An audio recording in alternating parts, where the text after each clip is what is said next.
نحمده ونصلي على رسوله الكريم أما بعد فأعوذ بالله من الشيطان الرجيم بسم الله الرحمن الرحيم وما آتاكم الرسول فخذوه وما نهاكم عنه فانتهوا واتقوا الله إن الله شديد العقاب صدق الله العظيم رب اشرح لي صدري ويسر لي أمري واحلل عقدة من لساني يفقهوا قولي আমরা শুরুতে আল্লাহ রাব্বুল ইজ্জা ওয়াল জালালের দরবারে লাখো কোটি শুকর এবং সুজুদ জ্ঞাপন করছি যে আল্লাহ তাআলা আমাদেরকে আজকে এরকম চমৎকার একটি পরিবেশে কিছু দিনই কথা শুনবার সুযোগ করে দিয়েছেন। আমরা সবাই পড়ছি কালিমাতে শুকর আলহামদুলিল্লাহ। আমি যে টপিকটা নিয়ে আজকে আলোচনা করব সেটা হচ্ছে prophetic mindset through the lens of সিরা or through the lens of সুন্নাহ। নববী মনস্তত্ত্ব সিরাতের আয়নায় রাসূল সাল্লাল্লাহু আলাইহি ওয়াসাল্লাম ওনার মাইন্ডসেট কেমন ছিল। মাইন্ডসেট শব্দটার সাথে আমরা মোটামুটি পরিচিত না, সবাই কি বলেন? আমি কিন্তু মাঝে মাঝে জিজ্ঞেস করব যদি আপনারা অনুমতি দেন, আর প্রশ্ন করার পরে যদি আপনারা উত্তর দেন তাহলে আমি বুঝবো যে খুব বুঝতেছেন আপনারা আমার আলোচনা, ধরতে পারতেছেন পয়েন্টগুলো। মাইন্ডসেট শব্দটার সাথে আমরা পরিচিত কিনা সবাই? মাইন্ডসেট মানে কি? মনস্তত্ত্ব, তাই তো? মনস্তত্ত্ব, মানুষের মেন্টাল অ্যাটিটিউড, সে যেভাবে ভাবে, যেভাবে চিন্তা করে, একটা মানুষ তার চারপাশের জগৎটাকে যেভাবে দেখে, যেভাবে ভাবে, যেভাবে চিন্তা করে এবং যেভাবে সে সিদ্ধান্ত নেয়, এটাকে বলে তার mindset, the way of thinking. তো রাসূলুল্লাহ সাল্লাল্লাহু আলাইহি ওয়াসাল্লামের মাইন্ডসেট কেমন ছিল? তিনি বিভিন্ন সিচুয়েশনে কিভাবে এই সিচুয়েশনটাকে ডিল করতেন, ওনার অ্যাপ্রোচ কেমন ছিল, কোন পরিস্থিতিতে কিভাবে রিয়্যাক্ট করতেন, কিভাবে রেসপন্স করতেন, কিভাবে থিঙ্ক করতেন, কিভাবে ডিসিশন মেকিং করতেন, এই টোটাল বিষয়টাকে আজকে আমরা prophetic mindset through the lens of সিরাতে কভার করবার চেষ্টা করবো ইনশাআল্লাহ। একটু ভারী টপিক, তারপরে খুব সহজ করে উপস্থাপন প্রেজেন্টেশন করতে পারলে এটা বোঝা যাবে ইনশাআল্লাহ বিইذنিল্লাহ। তাহলে আমি প্রায়ই রাসূল সাল্লাল্লাহু আলাইহি ওয়াসাল্লামের মাইন্ডসেট বোঝানোর জন্য সিরাতে ঢুকে যাব, মানে রাসূল সাল্লাল্লাহু আলাইহি ওয়াসাল্লামের আসিরা আল আতিরা আল মুবারাকা, ওনার বায়োগ্রাফিতে প্রবেশ করব এবং সেখান থেকে রেফারেন্সগুলো শেয়ার করব আপনাদের সাথে, এবং সুন্নাহ থেকে রেফারেন্স শেয়ার করব যাতে করে আমাদের কাছে ক্লিয়ার হয় যে ওনার মাইন্ডসেটটা কেমন, দৃষ্টিভঙ্গি কেমন। আমরা অনেকে বলি না যে দৃষ্টিভঙ্গি বদলান তো জীবন বদলে যাবে, এটা বলি না আমরা? তার মানে এটা খুব গুরুত্বপূর্ণ, মাইন্ডসেট খুব গুরুত্বপূর্ণ। আজকের এই শেষ অধিবেশনে আমরা প্রফিটিক মাইন্ডসেট নিয়ে কথা বলবো ইনশাআল্লাহ। আমি আমার রিসার্চে 12টা মাইন্ডসেট খুঁজে পেয়েছি based on my personal research. আরও কিছু মাইন্ডসেট থাকতে পারে, কিন্তু মেইনলি ঘুরে ফিরে এই 12টার মধ্যেই সীমাবদ্ধ রাসূল সাল্লাল্লাহু আলাইহি ওয়াসাল্লামের মাইন্ডসেট। সেই 12টা মাইন্ডসেট কি কি আমি পয়েন্টগুলো উল্লেখ করে আমি মূল আলোচনাতে প্রবেশ করছি। প্রথম হচ্ছে গড সেন্ট্রিক মাইন্ডসেট, 2 নম্বরে ভিশন ওরিয়েন্টেড, 3 নম্বরে উইজডম ড্রিভেন, 4 নম্বরে রিফর্ম সেন্ট্রিক, 5 নম্বরে ওপেন মাইন্ডেড, 6 নম্বর এন্টারপ্রেনাল, 7 নম্বর কনসিডারেট, 8 নম্বর ট্রান্সপারেন্ট, 9 নম্বর অ্যাপ্রিসিয়েটিভ, 10 নম্বর হচ্ছে ফ্লেক্সিবল, 11 নম্বর অপটিমিস্টিক, 12 নম্বর হচ্ছে রেজিলিয়েন্ট। এই 10টা mindset based on my research, আমার ক্ষুদ্র গবেষণায় আমি খুঁজে পেয়েছি যে রাসূল সাল্লাল্লাহু আলাইহি ওয়াসাল্লাম এই ধরনের মানসিকতার অধিকারী ছিলেন, এই অ্যাপ্রোচের অধিকারী ছিলেন। তো এই 12টা পয়েন্টে যদি 5 মিনিট করেও কথা বলি তাহলে 5 12 প্রায় 60 মিনিট, 1 ঘন্টা। তো আপনাদের কি ধৈর্য কুলাবে 1 ঘন্টা সময় ব্যয় করা? আল্লাহু আকবার, মাশাআল্লাহ, তাবারাকাল্লাহ। তো আমরা শুরু করি, দেখি কতটুকু আপনারা এনজয় করেন। প্রথম যেই মাইন্ডসেটটা নিয়ে আমরা আলোচনা করব সেটা হচ্ছে গড সেন্ট্রিক মাইন্ডসেট বা আল্লাহ সেন্ট্রিক মাইন্ডসেট। অর্থাৎ রাসূল সাল্লাল্লাহু আলাইহি ওয়াসাল্লাম যে কোনো কাজে তিনি আল্লাহ তাআলাকে ফিল করতেন, আল্লাহ তাআলাকে তিনি অনুভব করতেন, ফিল করতেন। সব কিছু ছিল আল্লাহ তাআলা কেন্দ্রিক, যাই তিনি করতেন না কেন একজন মহান সত্তার সন্তুষ্টির জন্যই তিনি সেটা করতেন। তিনি কে? আওয়াজ করে বলুন, তিনি কে? আল্লাহ সুবহানাহু ওয়া তাআলা। তার সন্তুষ্টির জন্যই তিনি সব কিছু করতেন এবং সবসময় তিনি এটা ফিল করতেন যে আমার আসল ভরসা স্থল হচ্ছে আল্লাহ তাআলা। আসল ভরসা স্থল কে? আল্লাহ তাআলা। এবং আল্লাহকেই তিনি ওনার নিজের অভিভাবক হিসেবে সবসময় চিন্তা করতেন এবং তার দয়ার পরশেই যে আমরা বেঁচে আছি, তিনি যে আমাকে আগলে রেখেছেন, সার্বক্ষণিক এটাকে মনের মধ্যে ধারণ করা, সবসময় এই চিন্তাটা ভেতরে লালন করা, এটাকেই বলে গড সেন্ট্রিক মাইন্ডসেট বা আল্লাহ সেন্ট্রিক মাইন্ডসেট। এই মাইন্ডসেটের অধিকারী যদি আপনি হতে পারেন, আপনি একটা ডিভাইন পাওয়ার শিল্ডের ভেতরে থাকবেন, একটা ডিভাইন প্রোটেকশনে থাকবেন। চারিদিকে তুফান, ঝঞ্ঝা, ঝড়, অনেক কিছু, কোনো কিছু আপনাকে স্পর্শ করবে না, কারণ আপনার গড সেন্ট্রিক মাইন্ডসেট আছে। একটা মহা শক্তিধর সত্তার সাথে আপনার সংযোগায়ন আছে, কানেক্টিভিটি আছে। সো প্রথম মাইন্ডসেটটা হচ্ছে গড সেন্ট্রিক মাইন্ডসেট। রাসূল সাল্লাল্লাহু আলাইহি ওয়াসাল্লাম সবসময় সব কিছু আল্লাহ তাআলার সন্তুষ্টির জন্য করতেন এবং তিনি ভাবতেন আমার কেউ না থাক, আল্লাহ আছে। যার কেউ নাই তার কে থাকে? বলুন তো সবাই, যার কেউ নাই তার কে আছে? আল্লাহ আছে। এটাই হচ্ছে গড সেন্ট্রিক মাইন্ডসেট। আসুন আমরা সিরাতের ভেতরে ঢুকে যাই, যেটা আমরা বলেছি থ্রু দ্য লেন্স অফ সিরাতের পরতে পরতে, সুন্নার পরতে পরতে আমরা দেখব যে তিনি গড সেন্ট্রিক মাইন্ডসেটের অধিকারী ছিলেন কিনা। আল্লাহর হাবিব সাল্লাল্লাহু আলাইহি ওয়া সাল্লাম একবার একটা যুদ্ধ থেকে ফেরার পথে মরুভূমির মাঝখানে সেনাবাহিনীকে থামিয়ে বিশ্রামের ঘোষণা দিলেন যে তোমরা একটু বিশ্রাম নাও। তো উনি একটা গাছের নিচে বিশ্রামের জন্য গেলেন এবং সেখানে গাছের ডালে ওনার তলোয়ারটা ঝুলিয়ে রাখলেন, ঝুলিয়ে বিশ্রাম নিতে লাগলেন, ঘুমিয়ে পড়লেন। হঠাৎ এক বেদুইন এসে রাসূল সাল্লাল্লাহু আলাইহি ওয়াসাল্লামের এই কোষবদ্ধ তলোয়ারটা কোষমুক্ত করে এরকম হাতে নিল। রাসূল সাল্লাল্লাহু আলাইহি ওয়াসাল্লাম ঘুম থেকে জেগে উঠলেন। এবার বেদুইন বলতে আরম্ভ করলো, মাইয়ামনাউকা মিন্নি, এই মুহাম্মদ তোমাকে এবার কে বাঁচাবে বলো, এই তো আমার হাতে তলোয়ার, কে বাঁচাবে? সাথে সাথেই আল্লাহর হাবিব সাল্লাল্লাহু আলাইহি ওয়া সাল্লাম উনি উত্তরে বললেন আল্লাহ। উত্তরে কি বললেন? কোনো চিন্তা ভাবনা নাই যে ওরে আঘাত করা যায় কিনা পাল্টা, বা কোনোভাবে ওর কনফিডেন্স ডাউন করা যায় কিনা, এদিক সেদিক কারো সাপোর্ট চাওয়া যায় কিনা, কোনো দিকে না তাকিয়ে কি বললেন? আওয়াজ করে বলুন সবাই, কি বললেন? আল্লাহ। তাহলে এই যে this is the powerful example of god centric mindset. সবসময় তিনি আল্লাহ কেন্দ্রিক ছিলেন। সবসময় কি ছিলেন? আল্লাহ কেন্দ্রিক ছিলেন। এটাকে বলে গড সেন্ট্রিক মাইন্ডসেট। যে কোনো পরিস্থিতিতে তিনি আল্লাহ যে আমার সাথে আছেন এটা কল্পনা করতেন। এবং সুনানে আবু দাউদের একটি বর্ণনা এসেছে, রাসূল সাল্লাল্লাহু আলাইহি ওয়াসাল্লাম কানা নবী সাল্লাল্লাহু আলাইহি ওয়াসাল্লাম ইযা হাযাবাহু আমরুন সাল্লা, তাকে যখন কোনো জিনিস বিচলিত করত তিনি জায়নামাজের মুসল্লায় দাঁড়িয়ে যেতেন, সালাতের জন্য দাঁড়িয়ে যেতেন। বিপদে পড়লেই আল্লাহর কাছে সেটা সঁপে দিতেন, শেয়ার করতেন। আমরা বর্তমানে কোনো বিপদে পড়লেই কি করি? আগে কোথায় শেয়ার করি? ফেসবুকে। বলেন, আমার জীবনে কোনো দুর্ঘটনা কিছু হইলেই আমরা কোথায় শেয়ার করি? করেন আপনারা? ফেসবুকে শেয়ার করেন? আসলে করা উচিত কার সাথে? হ্যাঁ, আমার স্ত্রীর সাথে শেয়ার করার আগেও শেয়ার করবো কার সাথে? আমার বন্ধুর সাথে শেয়ার করার আগেও শেয়ার করবো কার সাথে? আল্লাহর সাথে। আমরা যদি হিজরতের ঘটনাটাকে একটু অ্যানালাইজ করি তাহলে দেখবো যে গারে সাউরে যখন আল্লাহ রাসূল সাল্লাল্লাহু আলাইহি ওয়াসাল্লাম এবং আবু বকর রাদিয়াল্লাহু তাআলা আনহু ওনারা আশ্রয় নিয়েছিলেন রাত্রিবেলায়, কুরাইশরা যখন খুঁজতেছিল, আবু বকর রাদিয়াল্লাহু তাআলা আনহু বলেন যে কুরাইশদের পা দেখা যাচ্ছে, ওরা যে হেঁটে যাচ্ছে, একটু উকি মারলেই আমাদেরকে দেখা যায়। তিনি অত্যন্ত ভীত সন্ত্রস্ত, তটস্থ, নিজের জন্য নয়, রাসূল সাল্লাল্লাহু আলাইহি ওয়াসাল্লামের সেফটির জন্য। রাসূল সাল্লাল্লাহু আলাইহি ওয়াসাল্লাম আবু বকর রাদিয়াল্লাহু তাআলা আনহুকে বলেন যে আবু বকর চিন্তা করো না, লা তাহসান ইন্নাল্লাহা মা'ানা, আবু বকর চিন্তা করো না, আল্লাহ আমাদের সাথে আছেন। সুবহানাল্লাহ। আমাদের সাথে কে আছেন? আল্লাহ আমাদের সাথে আছেন। এটা হচ্ছে গড সেন্ট্রিক মাইন্ডসেটের উদাহরণ। আপনার মনকে বুঝাতে হবে যে আল্লাহ আমার সাথে আছে। মনকে তুমি বুঝিয়ে বলো আল্লাহ আছে আমার সাথে। এই বাক্যটা মুখস্থ করা যাবে? মনকে তুমি বুঝিয়ে বলো আল্লাহ আছেন আমার সাথে। আপনার পুরো জীবনের সব কাজের সাথে যদি এই বাক্যটাকে মিলিয়ে ফেলতে পারেন দেখবেন যে কোনো কিছুই আপনার ক্ষতি করতে পারতেছে না। এটাকে বলে গড সেন্ট্রিক মাইন্ডসেট। আল্লাহ আমার সাথে আছেন, কেউ নাই কিন্তু আল্লাহ তাআলা আমার সাথে আছেন। এবং গড সেন্ট্রিক মাইন্ডসেটের সবচেয়ে বড় সুবিধা হচ্ছে আপনার মনে কখনো হতাশা কাজ করবে না, হতাশা বাঁধবে না, কারণ আপনার সাথে এক মহাশক্তিধরের কানেক্টিভিটি আছে। তিনি কে বলুন তো আওয়াজ করে? তিনি আল্লাহ। হতাশা আসবে না।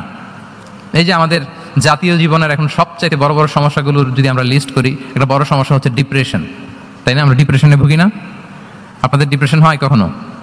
আচ্ছা, ডিপ্রেশন কাকে বলে আগে বলে? ডিপ্রেশন হচ্ছে আপনার আর আপনার রবের মাঝে যে দূরত্ব, এটার নাম ডিপ্রেশন। আই রিপিট, আমার আর আমার রবের মাঝে যে গ্যাপ, আমাদের সম্পর্কের যে দূরত্ব, এটার নাম কি? ডিপ্রেশন। আপনি যত আল্লাহর সাথে সম্পর্ক জোরদার করতে পারবেন, ডিপ্রেশন আপনার থেকে দৌড়ে পালাবে। এজন্য আমাদের বিশ্বাসীদের জীবনে কোনো ডিপ্রেশন নাই। আছে? আমাদের ডিকশনারিতে কোনো ডিপ্রেশন আছে বলেন তো? আমাদের সাথে আল্লাহ সম্পর্ক কেমন বলেন? মজবুত? আলহামদুলিল্লাহ পড়ুন সবাই। তাহলে ডিপ্রেশন হচ্ছে আপনার আর আপনার রবের মাঝে যে দূরত্ব, এই দূরত্ব দূর করে দেন, ডিপ্রেশন আপনিই পালাবে। আচ্ছা, আমরা আরো কিছু সিরা থেকে ইনসিডেন্ট নিয়ে দেখি যে গড সেন্ট্রিক মাইন্ডসেটটা কেমন। দ্বিতীয় হিজরিতে যে বদরের যুদ্ধ হলো, সে বদরের যুদ্ধে ইবনে মাসউদ রাদিয়াল্লাহু তাআলা আনহু তিনি বর্ণনা করেন যে আল্লাহ রাসূল সাল্লাল্লাহু আলাইহি ওয়াসাল্লাম আগামীকাল যুদ্ধ, এর আগের দিন রাতে তিনি হাত তুলে এরকম দোয়া করতেছিলেন। আমরা তো এইভাবে দোয়া করি। আল্লাহর হাবিব সাল্লাল্লাহু আলাইহি ওয়াসাল্লাম তিনি দোয়া করতে করতে ইমোশনালি হাত এরকম উঁচু করে, হাত্তা ইউরা বায়াদু ইবতাইহি, বগলের শুভ্রতা দেখা যাচ্ছিল, উনি দোয়া করতেছিলেন আল্লাহুম্মা আনজিজ লি মা ওয়া'আতানি, আল্লাহুম্মা আতিনি মা ওয়া'আতানি, আল্লাহ তুমি যে বিজয় দিবে বলে প্রতিশ্রুতি করেছিল, ওই বিজয় আমাদেরকে দাও, ওই ভিক্টরি আমাদেরকে দাও। দোয়া করছিলেন। সাইয়েদনা আলী রাদিয়াল্লাহু তাআলা আনহু উনি বর্ণনা করছেন যে বদরের যুদ্ধের আগের রাতে আমরা সবাই ঘুমোচ্ছিলাম, কিন্তু রাসূল সাল্লাল্লাহু আলাইহি ওয়াসাল্লামকে দেখলাম যে না, উনি হাত তুলে শুধু আল্লাহর কাছে কান্না করছেন, দোয়া করছেন। আবু বকর রাদিয়াল্লাহু তাআলা আনহু উনি বলেন যে আমি যে দেখলাম যে তিনি ফজর পর্যন্ত দোয়া চালিয়েই যাচ্ছিলেন, দোয়া চালিয়েই যাচ্ছিলেন। দোয়া কন্টিনিউ করছিলেন তিনি, এবং দোয়া করতে করতে রাসূল সাল্লাল্লাহু আলাইহি ওয়াসাল্লাম এতটাই ইমোশনাল হয়ে গেলেন যে ওনার গায়ের চাদরটা নিচে পড়ে গেল। আবু বকর রাদিয়াল্লাহু তাআলা আনহু যে বললেন, ইয়া নবী আল্লাহ, কাফাকা মুনাশাদাতুকা রাব্বাক ফাইন্নাহু সায়ুনজিজু লাকা মা ওয়া'দাক। হে নবী, যথেষ্ট, এনাফ ইজ এনাফ, অনেক হয়েছে নবী, আন্না, আর কাঁদতে হবে না, আপনার রব আপনাকে ভিক্টরি বা বিজয় দান করবে ইনশাআল্লাহ। তাহলে দেখেন, যুদ্ধের আগের রাতে সেনাপ্রধান কি করে? এই কৌশল ওই কৌশল, কোন দিক দিয়ে অ্যাটাক করা যাবে, ওয়ার স্ট্র্যাটেজি ঠিক করে, তার সাথে যারা আছে তাদের সাথে পরামর্শ করে। কিন্তু রাসূল সাল্লাল্লাহু আলাইহি ওয়াসাল্লাম সব কিছু সেট করে দিয়ে কার সাথে কানেক্টিভিটি করেছেন বলুন তো? আল্লাহর সাথে। This is called God centric mindset, Allah centric mindset. আমার হৃদয়টা সবসময় কার সাথে জুড়ে থাকবে? আল্লাহর সাথে, কারণ উনি ছাড়া আমার কোনো ঠিকানাই নাই। এই যে একটা নাশিদ বাংলাদেশে আমি শুনেছিলাম, তুমি ছাড়া প্রভু আমি, শুনেছেন আপনারা? ঠিকানাবিহীন। এটাও মনে রাখতে হবে।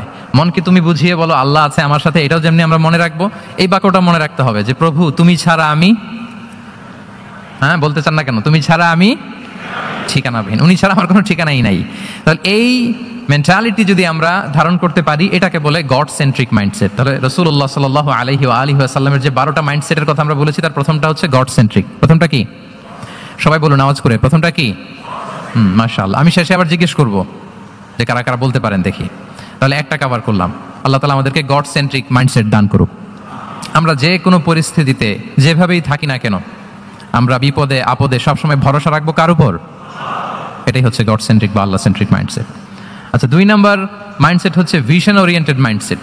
ভিশন ওরিয়েন্টেড মাইন্ডসেট মানে হচ্ছে যার মধ্যে দূরদর্শিতা আছে, ফার সাইটেডনেস আছে, who can anticipate the future, যে ভবিষ্যৎ আগাম অনুমান করে ফেলতে পারে, সামনের পরিস্থিতিকে আগাম অনুমান করতে পারার যে যোগ্যতা বা দীর্ঘমেয়াদী চিন্তা করতে পারার যে ক্যাপাসিটি, এটাকে বলে ভিশন ওরিয়েন্টেড মাইন্ডসেট। এটা আল্লাহ রাসূল সাল্লাল্লাহু আলাইহি ওয়া আলিহি ওয়াসাল্লামকে আল্লাহ তাআলা দান করেছেন।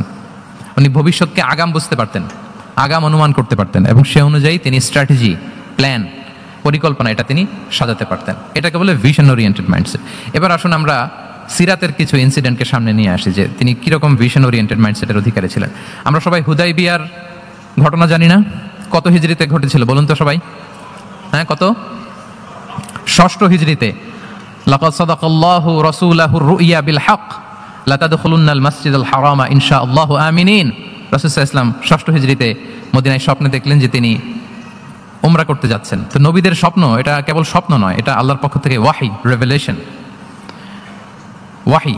তো সেই হিসেবে তিনি 1400 সাহাবা নিয়ে উমরা করতে চলে গেলেন মক্কায়, কিন্তু মক্কাবাসী ঢুকতে দিল না, থামিয়ে দেয়া হলো। তো তখন একটা চুক্তি হয়েছিল, ভাইজান mobile should be in pocket. এই যে আপনি বলেছিলাম যে অডিয়েন্সে আমরা কেউ ভিডিও ধারণ করবো না ইনশাআল্লাহ, আপনারা কথা দিয়েছিলেন আমরা 1-to-1 brain to brain connection করবো, ভিডিও করবেন না প্লিজ।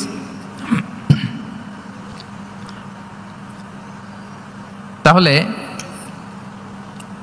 উমরা করতে গেলেন 1400 সাহাবী। 1400 সাহাবী যখন উমরা করতে গেলেন, উমরা করতে দেয়া হলো না। তখন একটা চুক্তি করা হলো।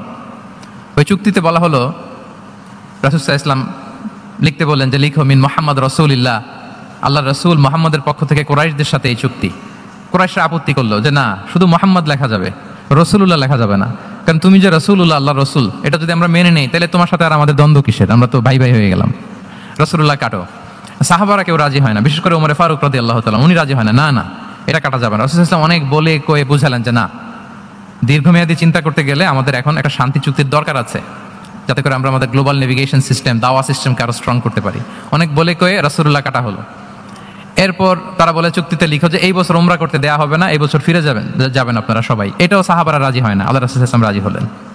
আবার আরেকটা ক্লোজে লেখা হলো যে আগামী বছর আসলেও 3 দিনের বেশি থাকা যাবে না, সেটাও রাজি হয়ে গেল রাসূল সাল্লাল্লাহু আলাইহি ওয়াসাল্লাম। সাহাবারা রাজি হচ্ছেন না।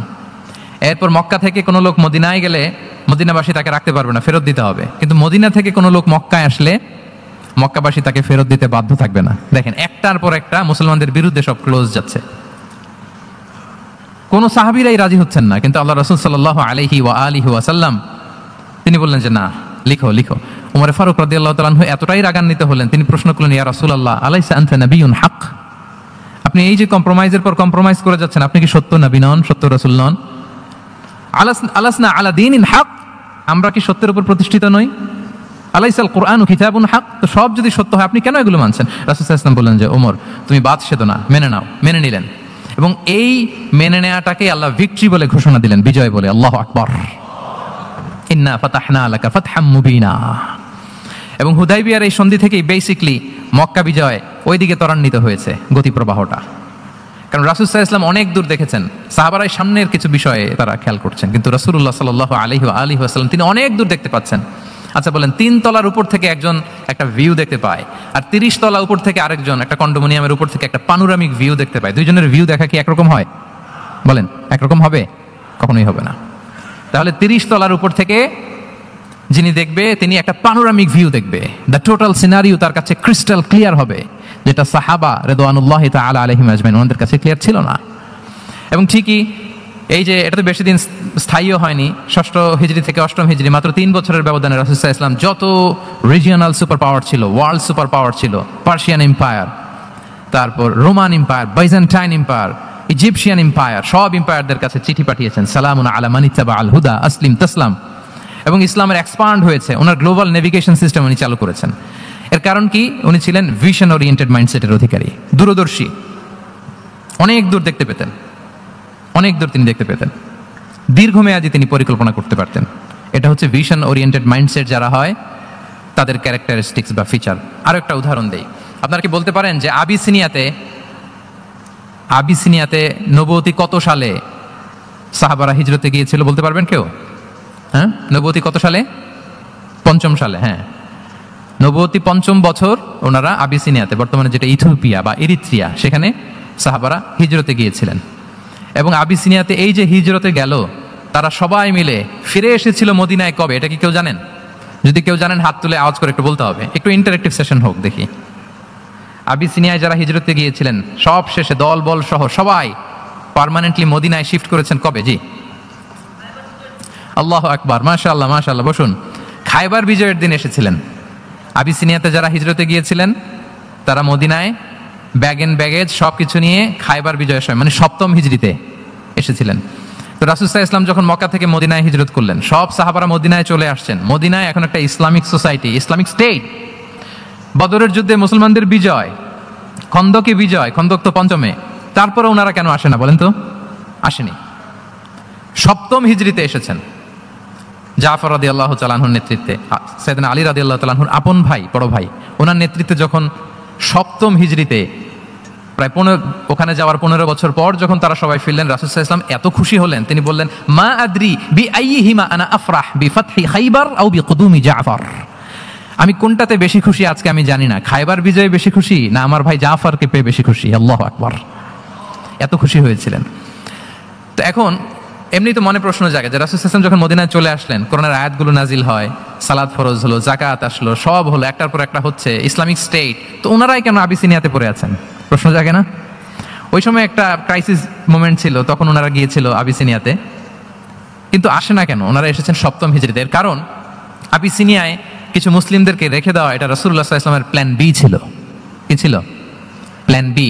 রাসূল সাল্লাল্লাহু আলাইহি ওয়াসাল্লাম অপেক্ষা করছিলেন যে মদিনাকে প্রথমে ইন্টারনাল যত থ্রেট আছে এগুলো থেকে মুক্ত করতে হবে, এরপরে মদিনাকে যত এক্সটার্নাল থ্রেট আছে এগুলো থেকে মুক্ত করতে হবে। সব যখন মুক্ত করে উনি দেখলেন যে না, মদিনা সেফ জোন, এখন আর আলাদা একটা বেজ, একটা এক্সট্রা সেফ জোন বা এডিশনাল বেজ আমার কোথাও দরকার নাই, তখনই তিনি লোক পাঠালেন যে যাও, জাফরের নেতৃত্বে আবিসিনিয়ায় যারা হিজরত করেছে তারা সবাই মদিনায় চলে আসো। সুবহানাল্লাহ বিহামদি। তাহলে একটা প্ল্যানে কাজ করতেন না, আমরা তো এরকম করি, একটাই প্ল্যান। প্ল্যান কয়টা? এটা যদি ওয়ার্ক না করে শেষ, আমু নাই সালাও নাই। কিন্তু রাসূলুল্লাহ সাল্লাল্লাহু আলাইহি ওয়া আলিহি ওয়াসাল্লামের প্ল্যান এ ছিল, প্ল্যান বি ছিল, প্ল্যান সি ছিল। প্ল্যান এ ওয়ার্ক না করলে প্ল্যান বি তে যেতেন, বি ওয়ার্ক না করলে সি তে যেতেন, এইভাবে তিনি কাজ করতেন। তাহলে এটা হচ্ছে বেসিকলি ভিশন ওরিয়েন্টেড মাইন্ডসেটের অধিকারী যারা, তারা এটা করে, যারা ফিউচারকে অ্যান্টিসিপেট করতে পারে, আগাম অনুভব করতে পারে যে কি হতে পারে সামনে। এই যে বাংলাদেশের বিভিন্ন প্ল্যান পরিকল্পনা আমরা দেখা যায় যে এখান দিয়ে একটা ব্রিজ করে পরে ভাঙতে হয়, রাস্তা একটা তৈরির পরে ভাঙতে হয়, কোথায় এক টানেল হয়ে আছে প্রতি মাসে মাসে এখন লস হয়, তারপর 1 ঘন্টা বৃষ্টি হলে পুরো ঢাকা শহর এটা বন্যা হয়ে যায়। এগুলো হচ্ছে একাধিক প্ল্যান না থাকা, ভিশনারি অ্যাটিটিউডের অধিকারী না হওয়ার কারণে এই ঝামেলাগুলো আমাদের হচ্ছে। তো প্রফেটিক সিরার এই প্রফেটিক মাইন্ডসেট থেকে আমাদের নেয়ার বিষয় হচ্ছে এটা যে আমাদেরকে ভিশনারি অ্যাটিটিউডের হতে হবে। রাসূল সাল্লাল্লাহু আলাইহি ওয়াসাল্লাম ভিশন ওরিয়েন্টেড মেন্টালিটির ছিলেন। আগাম আজ থেকে 50 বছর পরে বাংলাদেশে কি ক্রাইসিস হতে পারে, আজ থেকে ঠিক 100 বছর পরে বাংলাদেশে কি হতে পারে, ওই রোডম্যাপকে সামনে রেখে আমাদেরকে প্ল্যান করতে হবে। এটাকে বলে ভিশন ওরিয়েন্টেড মাইন্ডসেটের অধিকারী হওয়া। তাহলে 12টা মাইন্ডসেটের কয়টা আমরা কভার করলাম বলেন তো? প্রথমটা কি ছিল? গড সেন্ট্রিক বা আল্লাহ সেন্ট্রিক। দ্বিতীয়টা ভিশন ওরিয়েন্টেড মাইন্ডসেট। 3 নাম্বার হচ্ছে উইজডম ড্রিভেন মাইন্ডসেট। উইজডম মানে হচ্ছে প্রজ্ঞা। প্রজ্ঞা কি? জ্ঞান আর কমন সেন্স দুইটা একসাথে হইলে ওইটার প্রজ্ঞা বলে। When the knowledge and common sense join together, it reflects as wisdom. আপনার জ্ঞান এবং আপনার কমন সেন্স একসাথে হইলে ওইটা উইজডম হয়ে যায়। রাসূল সাল্লাল্লাহু আলাইহি ওয়াসাল্লাম ছিলেন প্রজ্ঞায় সমৃদ্ধ এক মননের অধিকারী। ওনার সব কিছুতেই প্রজ্ঞা ছিল। প্রজ্ঞা ছিল। উইজডম ইন গিভিং অ্যাডভাইস, উপদেশ দেওয়ার সময় ছিল প্রজ্ঞা। উইজডম ইন পলিসি মেকিং এর সময় সেখানে প্রজ্ঞা ছিল। Wisdom in action strategic plan, কোনো স্ট্র্যাটেজিক প্ল্যানের ক্ষেত্রে প্রজ্ঞা ছিল।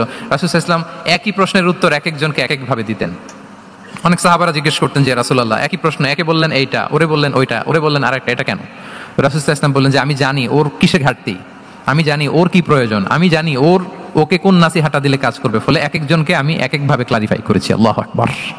This is called wisdom. আচ্ছা, উইজডম, রাসূল সাল্লাল্লাহু আলাইহি ওয়াসাল্লাম যে উইজডম ড্রিভেন মাইন্ডসেটের অধিকারী ছিলেন এটার কয়েকটা এক্সাম্পল আমরা সিরাত থেকে দেখি। মক্কায় বিজয় হয়েছে কত হিজরিতে? কত? অষ্টম হিজরিতে যখন মক্কা বিজয় হলো তখন রাসূল সাল্লাল্লাহু আলাইহি ওয়াসাল্লাম আম্মা জান আয়েশার সাথে গল্প করছিলেন আর বলছিলেন, আয়েশা, লাউলা হাদাসাতু আহদি কওমিকা বিল কুফরি লানাকাতুল কাবাতা ওয়ালা জাআলতুহা আলা আসাসি ইব্রাহিম। আয়েশা, তোমার এই মক্কাবাসী, তোমার এলাকার লোকজন যদি একটা কেওস সৃষ্টি না করতো তাহলে কাবার যে আসল শেপ, আমি ওই আসল শেপে এটাকে ফেরত নিতাম, কিন্তু নিতে গেলে এখন একটা ঝামেলা বাঁধবে, এজন্য নিব না। ব্যাপারটা হচ্ছে আমরা এখন যে কাবাটাকে দেখি এটা হচ্ছে স্কয়ার আকৃতির। স্কয়ার মানে কি? বর্গাকৃতি, তাই তো? বর্তমান কাবা কোন আকৃতির বলেন তো? একটা বড় কিউবের সাইজ না? দূর থেকে দেখলে মনে হয় একটা বড় কিউবের সাইজ, কিউবের আকৃতি মানে স্কয়ার, চতুর্ভুজ।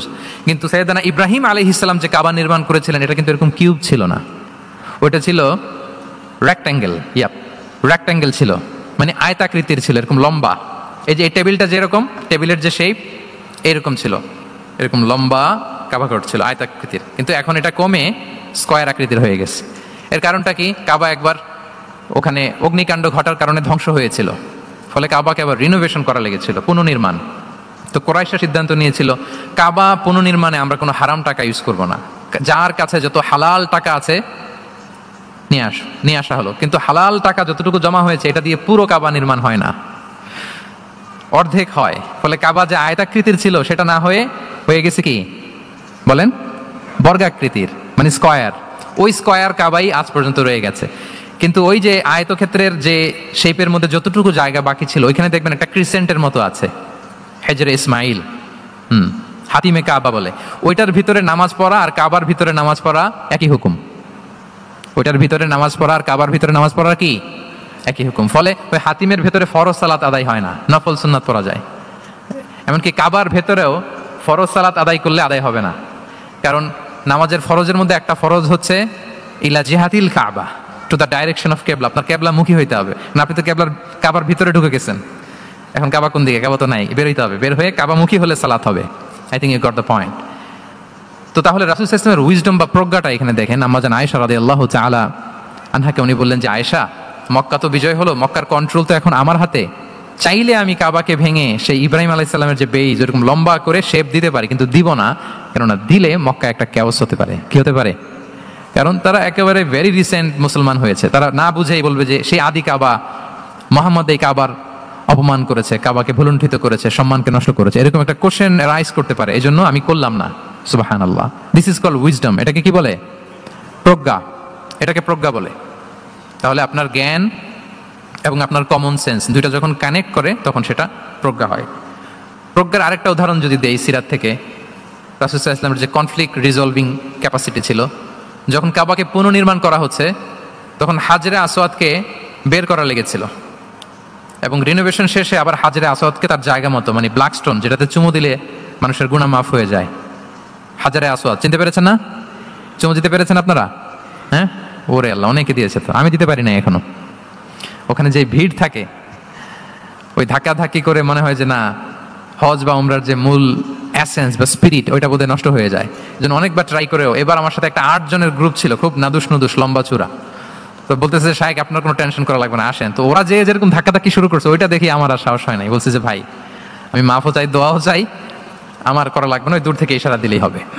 তো এটা অনেকে ভুল করে ফেলে। অনেক বোনেরা যাদের জন্য হেজাব নিকাব মেনটেন করা হচ্ছে ফার্জ, পর্দার কোনো বালাই নাই, পুরুষের সাথে ধাক্কা ধাক্কি করে তার শরীর মিশে যাচ্ছে, গা মিশে যাচ্ছে, ধাক্কা ধাক্কি করে একটা সুন্নতের জন্য ফরজকে স্যাক্রিফাইস করে ফেলতেছে। মানে ফোকাস ঠিক নাই আর কি, কোথায় যে কোনটা করতে হবে ওইটাই ভুলে গেছে। তো এই হাজরে আসাদ পাথরকে আবার জায়গা মতো রাখতে হবে। এখন কে রাখবে এই নিয়ে মারামারি মক্কায়। বড় বড় 4টা গোত্র বলে, এই গোত্র বলে আমি রাখবো, এই গোত্র বলে আমি রাখবো, আরেক গোত্র বলে রক্তের গঙ্গা বইয়ে দেবো মক্কায়, কিন্তু এই সম্মান অন্যকে নিতে দিব না, কারণ ইটস ভেরি প্রেস্টিজিয়াস ইস্যু। যা আমাদের গোত্র এই ব্ল্যাকস্টোন হাজরে আসওয়াদকে নিয়ে জায়গা মতো রেখেছে, এটা কাউকে দিব না। তো সবাই যখন মারমুখী, তখন আল্লাহ রাসূল সাল্লাল্লাহু আলাইহি ওয়া আলিহি ওয়াসাল্লাম তিনি সমাধান দিলেন যে মারামারির দরকার নাই, একটা চাদর নিয়ে আসো। নিয়ে আসা হলো। 4 গোত্রের 4 লিডারকে বললেন চাদরের 4 কোণা ধরো। 4 জন 4 কোণা ধরলো। রাসূল সাল্লাল্লাহু আলাইহি ওয়াসাল্লাম তিনি পাথরটা নিয়ে মাঝখানে রাখলেন। এবার 4 নেতাকে বললো আসো, জাতীয় 4 নেতা চলে আসো, কাবার সামনে চলে আসলো।